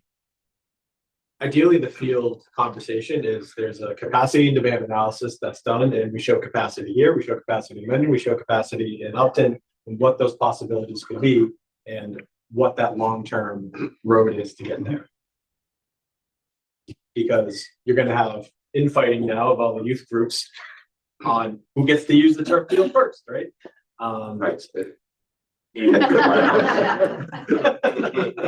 But that's also a story of everybody working together of, it's not just, hey, let's go take a swing at the money and try and do a project here. It's a total collaboration between the two towns and the school district as one to try to solve the problems of everybody, right? And it can be done. I mean, that's my background. For 29 years, I've done athletic fields and grounds. And the community admin is twice the size of Mendon-Upton put together. And they have one turf field at their high school. And it's used by their youth, it's used by their high school. It just comes down coordinating it. Yeah, coordinating the time, because a lot of like what you're talking about, youth soccer plays mostly on Saturdays. Youth football plays mostly on Sundays. Youth field hockey and lacrosse, play either day, stagger days, different age groups play at different times. So it's just a matter of scheduling. It can be done with one field. I totally agree, but I mean, so I used to be part of the youth football program, and field hockey overruns with football all the time. So we're having practices while they're trying to have games, and we show up. It's like, well, what field are we supposed to be on? Who knows, right? Nobody expected the field hockey to be here. Why is soccer up on the real field now, right? So there's constant crashing right now and scheduling problems. So I don't envision having another field that's an option, because I don't believe the youth teams are using much of the fields at this facility, right? That's obviously going to relieve some pain, but it's not going to relieve it a ton. So. And that has come up. It's definitely come up, and we, like we said, we can't solve all the problems here, and we understand that's still a. There's definitely youth soccer uses all these fields back here, the grass part of these fields, they're not up on the turf fields, but the Mendon-Upton youth soccer, the Mendon-Upton field hockey uses these back fields. Yeah. Do you have student survey data or anything about what they want that you can include that tells the story? Oh, no, that's easy, yeah. And they're, yeah. I mean, I just think had having like some my kids community involved. survey up, but you don't have to put it Most back of them up, that's can't fine. wait to vote. Yeah, Let's just put it that way. They've done They can't tons wait to of vote. projects on it. Bring them to the board meetings. Yeah, I mean, they're your best salespeople, and if they really believe in this, they can tell that story way better than any of the old people in this Get the room. 18 to 25-year-olds that have come through here and missed out on it. Compared to my teenagers, we're old. So, yeah. So I just, one thing that keeps coming to mind is, I know you all know that Mendon did try to, we tried for debt exclusion twice last year and failed both times by very close margins. And so I know that you have a lot, the Mendon-Upton Community Project has a lot of support from parents.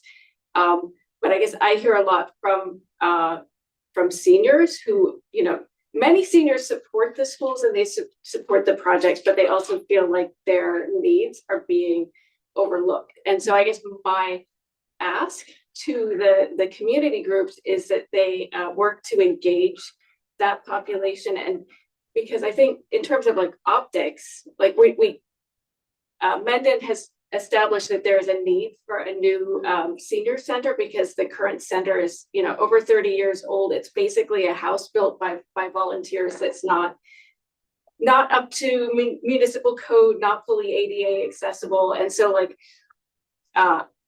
we are still working towards finding the solution. So I guess I feel like there's an opportunity here for not just brushing that aside, but saying okay, we're working towards this project, and how can we help the next project down the pipeline? Because I think Mendon has a history of voting no.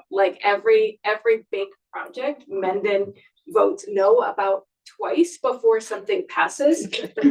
So I just want to people should brace for that possibility.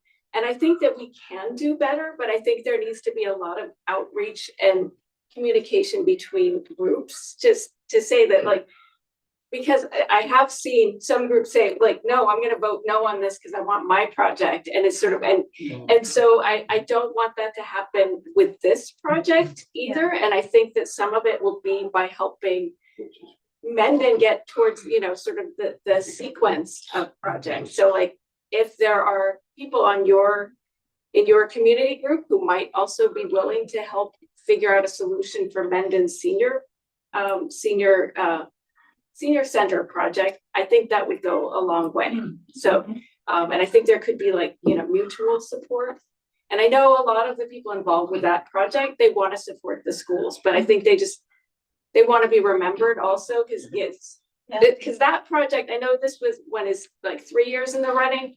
The senior center expansion project is like 14 years in the running. So just wanted to put that out there. Just brace yourselves. We had Bill in here talking as part of Oh, the yeah. school committee meeting. Yeah. Twice, I think. twice. Yeah, and Maureen was just at the Council on Aging meeting, so I just want to put it out there. There's room for more of that, and I think, you know, I think getting those votes, because it was such an even split. You know, Mendon with, like, I know, you know, in Upton, you had your own senior and community center project, your Mendon Center, or your Upton Center project.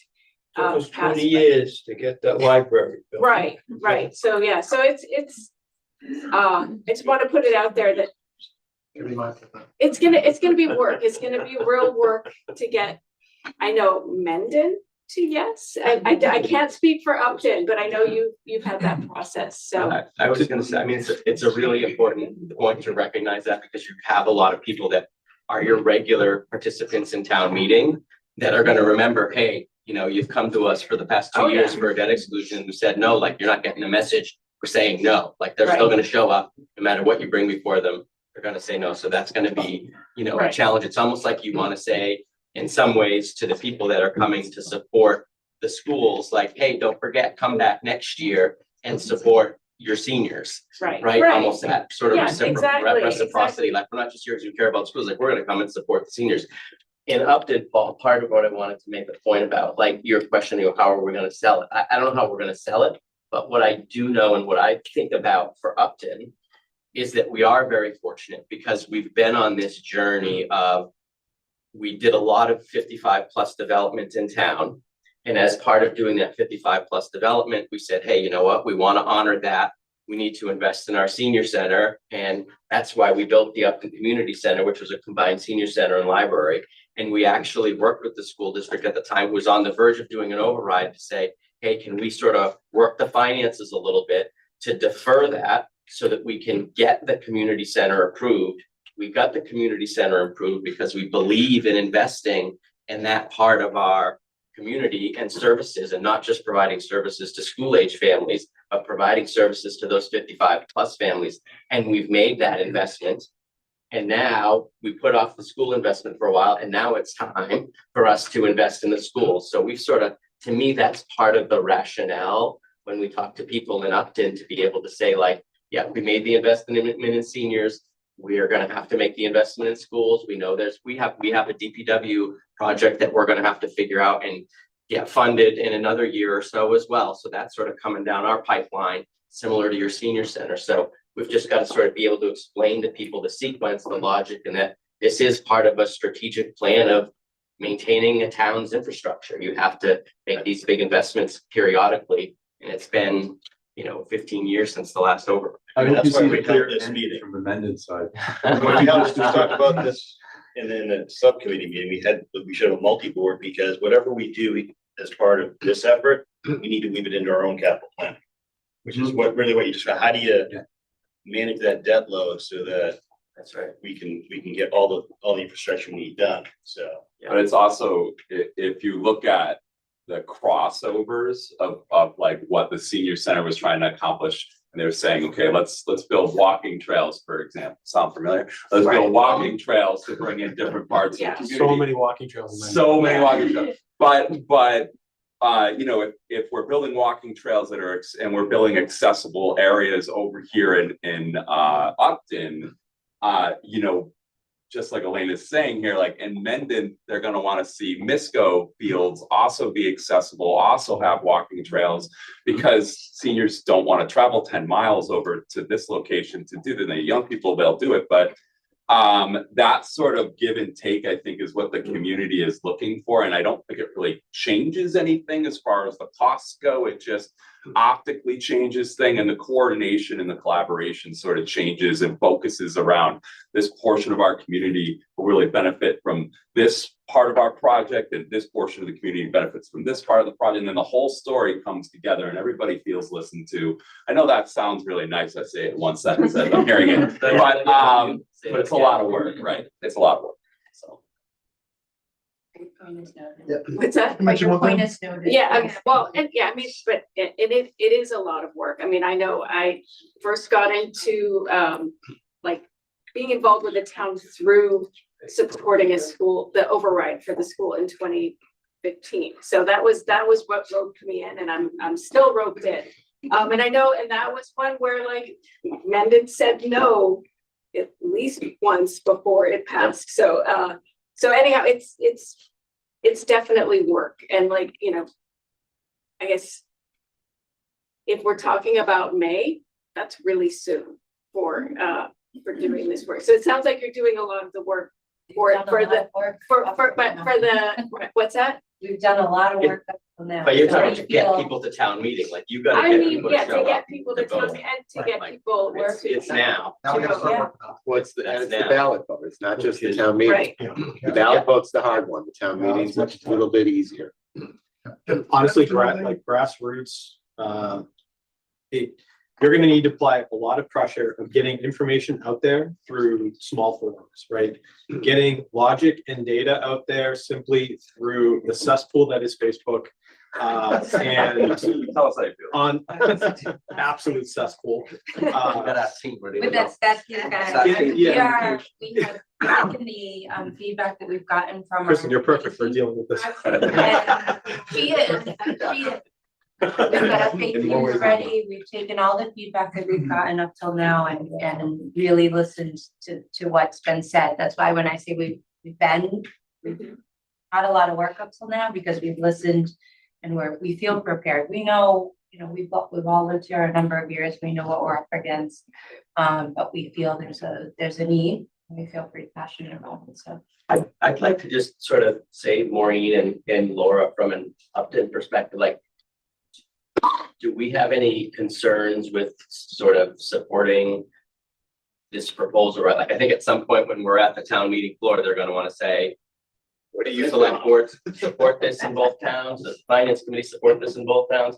I know we can't necessarily speak or vote or figure it out now. I'm just trying to get a pulse of. That's what I know, because you use clickers. Yeah. Yeah, I think we should go forward. I think it's something that's well needed. And I also think Steve's been trying to make a comment for 5 minutes. So we've been successful in keeping it. Well, I get the big mouth. This conversation has been dominated by the fields. The fields is less than a third of what we're talking about here. The focus needs to be on the school, the buildings. The athletic fields are an added bonus that are gonna help overall. There also has to be some sort of conversation that we're not gonna be doing this again in 10, 15, 20 years, that there's gonna be more consistent maintenance and more consistent in terms of cost, because we stopped with the debt exclusion in 2016, 2017, that went away. It got swallowed up by operating costs, and now we're essentially doubling up on now going back to the debt. So keep it consistent. I think it's going to be much easier for the towns to handle, at least for those of us who understand how the costs work and how you do revenues and expenses and debt exclusions. When they go away and it goes into operating, then it eventually comes back, and that's what we're going through now. So I just think the focus not on athletic fields. More than half the towns are seniors.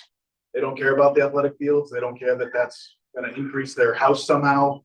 You're going to have a tough time convincing there, but the school system is number one. Realtors know it. People know it who are looking to sell their house and retire. That has to be the focus. your athletic fields, you have the youth, you have the students, those that are gonna get to it. I have no kids that are gonna benefit from this, but I'm well aware, my kids didn't even go to, enough schools. But there's a value to the schools. That should be the focus to help everyone. You're gonna get the youth, you're gonna get the sports. It's the schools that need the help, the buildings, that's the focus. 23 out of 33 million. I mean, this whole conversation has been about youth sports. This should not be about youth sports, or else you guys should be looking for some other, you guys should be asking the Patriots, you guys should be asking those sports leagues for funding. That shouldn't be coming from the backs for everyone else. If you're gonna market it, Steve's right, if you're gonna market it the need. School, Because right, the the schools schools, the need to buildings, support, and part of this is, and the children. I mean, that's where it started off, right? I think we did a really nice job of it's about the aging buildings, it's about safety and security. Then it's about children's education and having the facilities to get there, right? I think we need to tell that story, and I think you're spot on. I was gonna. And then oh, by the way, we're also gonna upgrade the fields. Yeah, we did. The fields are necessary, don't get me wrong, the fields are 100% Fields are the necessary. only place we've ever, but I'm curious, it's really good feedback, because every time we get feedback, it makes us better, that I've never gotten a question at any time we've presented on the buildings, but all the questions come from the fields, which is why we're always over prepared on the fields, because we have every answer you've ever, like you've ever asked, and That's but what I'm- changed. but I'm wondering about in the presentation, when we went through, or, It's you gonna know. go, all needs to go in backup slides. So you have You it know. ready to answer the questions. If they ask the question, that's slide, Sam, pull up slide 23, and he flips and brings up. Like this data slide you threw. But it's not part of the presentation. I like that slide. I also think that pictures are worth 1,000 words, and there wasn't a lot of conversation on the building stuff, because you see a paging system that belongs in a museum, not a school, right? You see lockers that you need a technician to operate, right? Like it's easy to visualize and say, yeah, we have to put the money there. I mean, this conversation Opposed is to tailored for this group, right? Right, So opposed to the fields, which can be interpreted as luxury expense. So there's a difference there in I think how the town will perceive that. Yeah, I think Steve's point is an excellent one, and goes back to the question of, do you want an omnibus bill here, or do you want a bifurcated approach? Because I think the case for the buildings, may very well, Steve suggested, folks may have a different view of that, of the athletic fields, and if you don't give them that sort of option, you face inevitably with, I guess, a town meeting, where, you're gonna have a motion that says, a motion to amend the article to only deal with the building kind of thing, like give people a choice. It's not my place, that's the school committee, obviously, but I think that it dovetails with Steve's point about giving folks sort of a menu of options here, because you may very well be faced with a situation where folks see the real need for preservation of buildings that say, yeah, I see the point of the athletic fields, but I can't do that at the Maytown meeting. I want to put that off. Now I'm faced with a thumbs up or thumbs down on an omnibus package, and we may not like the answer to that. It's a good point. It's a roll of dice. But I think the other thing that was a good point was, you said it was a third. Yeah. And I think people need to know that going in. In other words, and getting back to the fields in general, is that the fields are something I think everybody sees. That's I think what the biggest difference is here is, if you ask people about the fields and you mention the turf field, they'd understand that. But if you say something about a paging system, they're gonna go, huh? What? It's like, I think there's a huge difference in visibility on something like a turf field versus the paging system, or something that we clearly need, but they don't see it. That's what the difference is. You could also show the difference between the 23 and the 10 is probably much smaller than the whole thing. So you're only gonna do a portion, you're gonna have 400 instead of 500. And you do run, I think you do run a real risk, back to Steve's point, you do run a real risk that folks in this room are equating the security issue with an athletic field issue, and they're two different things, and that gets lost in the shuffle. It gets lost in the shuffle to say, hey, listen, you've got to have access control to that facility. That's like table stakes. That's like Who can be opposed to that, quite frankly? Right. Who can be opposed to that?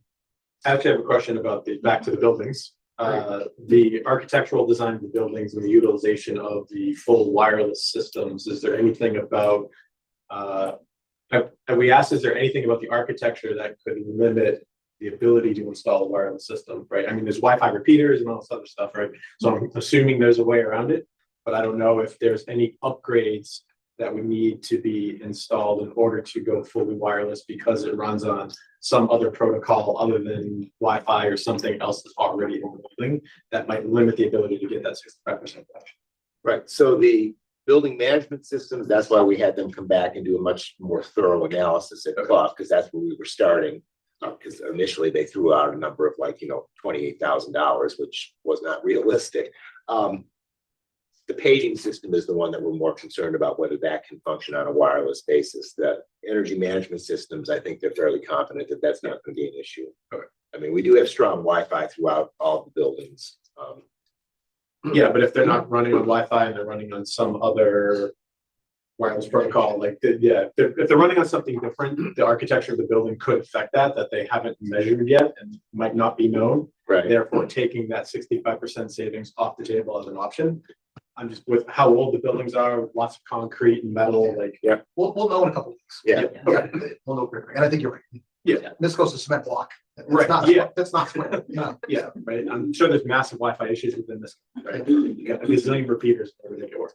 Yeah, it does work fairly consistently until the power goes out. When we get the Cohen generator. it should come. That'll be the next job. Cogen, there you go.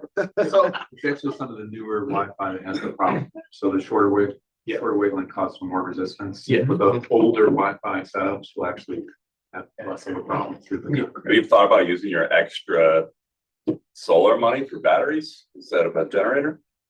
We have not looked at that. We're using it to pay for the lights right now, so we have to generate more. The price that they throw out, There's a lot more money out there for things like batteries than there is for things like a diesel generator. And the state government right now is pushing a lot of incentives on electrification. And if this sounds like it's a very important piece, keeping our central school district office up during a actually, we're weather fine. event. We're mobile, Yeah. so when we don't go to club and I'm just sitting there. But it's It's a the question I kids. asked. It's Yeah, the yeah. kids, I had Yeah, really but it looked wants to be at- utilized in a possible safety shelter, having a diesel generator would be a much better versus. Yeah. Batteries Longer and term. diesel generator? I'll look Yeah. into it. Sure. And also, now that you've brought up emergency management, that's a huge need in both of our communities. I mean, you guys have a community center that is outfitted with some of that, but our community is in desperate need of emergency management, and that's a big component for these communities. The more weather events we get, the more issues people have with staying in their homes during these weather events, the more important it is to be able to cover the community. Yeah, if we had places to put beds that were warm, that stayed powered, that would be super useful. I mean, we do have generators at Clough and Memorial in here. So it's only Nisco that's the one that still has chipmunks on it. You're not selling it very well. Well, I think the battery front, you're limited on how much the batteries can store until it's out. Like if the power's out for 3-4 days. We happen to have all those diesel, you carpoles just- full of electricity that could be piped into the batteries. Carports would be used, if you're net metering $175,000, all that energy would go into the battery, and then you'd be limited, but the next day when the sun comes up, hopefully you then charge your battery. We're in Massachusetts. I don't know how much sun we get in the winter. 175,000. Well, gotta remember with the carports, once there's snow on them, they don't produce much at all. But Because I get a call from the company every time. Did it snow there? They're not registered. it's a valid one. And you really It's a question I'm gonna ask. Yeah, we ask, and at the end of the day, you're not trying to keep a building going for a week. You gotta keep it going for that day, get kids home. Correct. If the towns don't have power, we tend not to have school. I just want to be mindful, we've hit the full 2 hours, even though we started at 5 past the hour, 6 o'clock. Are there any final questions, concerns, kind of for different, I think? I just want to mention one other thing. Yeah. Has anyone brought up that we're putting $6 million into NISCO? Like, what's the expectancy of NISCO to be putting $6 million and then building something else in whatever, 10 years? So, yeah, that's a thought that we've looked at, but the reality is that replacing Misco is probably about $150 million project, fairly substantial. Structurally, Misco is fine. It's just, it's old. So if we can keep it upgraded and, you know, fix things that people are complaining about, like the bathrooms, things like that, I think it can be a functional building for a longer period of time. This is only my own opinion. There's other people that'll tell you that we should blow it up tomorrow. Well, but our third party kind of said the same. Yeah, the assessment that was done, Misco had the Yeah. least of the needs. We thought, it was so surprising. I thought they'd come back and say, no, you gotta replace it, and it didn't show up that way. And so then we adjusted and pushed that out and focused on what were more critical needs right And it's now. probably worth being explicit, right? Like, because I think there was sort of a mindset, I've certainly had heard it in Upton, like, oh, we gotta replace Misco, we gotta replace Misco. I think we've softened on that and realized through this study and through expert analysis, like, no, you can get another 20 or 30 years out of the building if you invest in some of this maintenance. So I think it's important because there's still people that haven't gotten that update. So we need to make sure that we provide And them Misco- that update, like, no, Misco's a good school for Right. another 20 or 30 years. According to the expert analysis, the engineers came in, that's part of what this investment is to defer having to spend $150 million on a new school.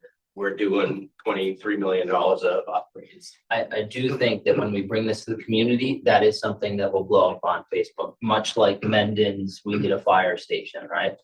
Probably similar, what about Misco? And everybody's ranting and raving on Facebook about, yeah, Misco, yeah, Misco, yeah, Misco, yeah, Misco. We need a new school. We Yeah. need to have the frequently asked questions about, what about Misco? Yeah. Right, because that is going to be a big talking point, right? We don't want, And maybe that's it, right? We don't want Like, that this fire. $6 We don't million put it out. investment upgrades Misco to get us to, like, hey, we're investing $6 million in Misco, like. Yeah. let's- Well, the point is that the Misco, the building, the infrastructure of Misco will outlast any of the subsystems that we put into it. So we need to refresh on the subsystem. One thing I can see you need to figure out is, Joe alluded to it and Bill alluded to it, is how much can the community preservation monies go to lessen the hit on the $9 million? Because you can knock that down by half or more. It's a total different ballgame. And then you add to that what sponsorships you could find. Yeah, it's sponsored. Yep. Yeah, I agree. And that would help, I would think, the person who is, I don't have a dog in this fight, I don't care about the fields.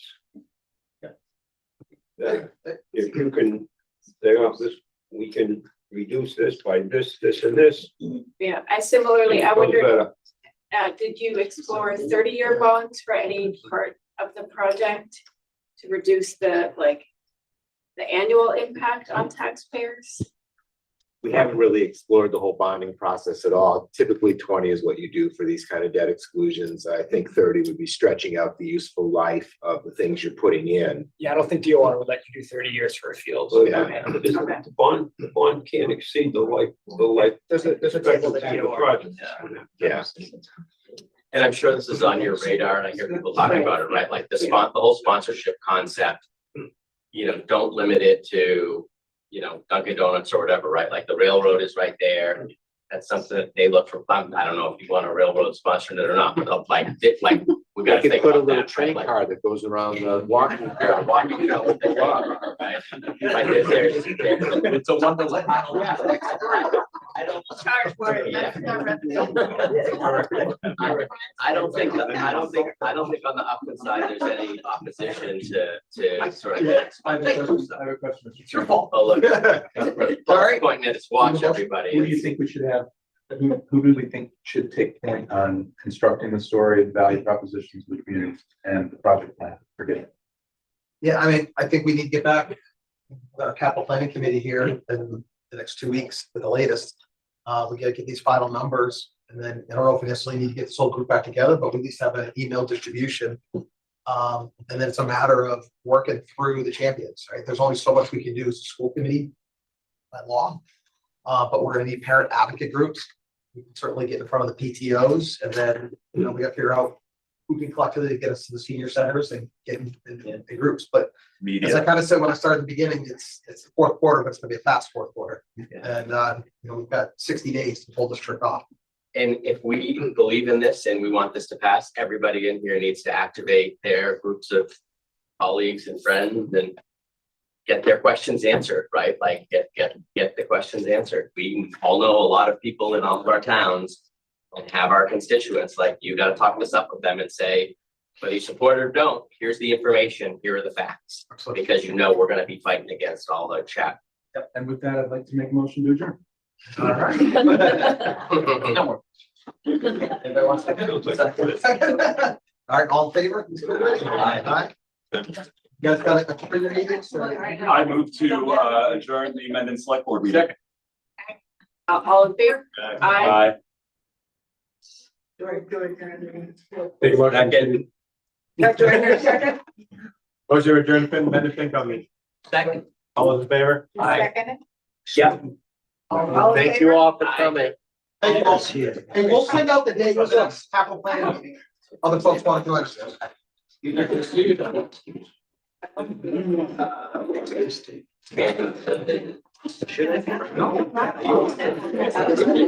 Everybody else can be. Nobody. I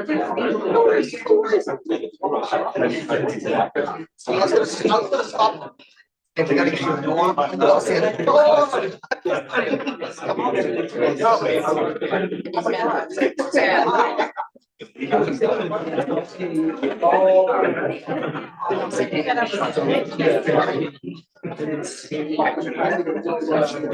Yeah. I'll sit up. I'll support you.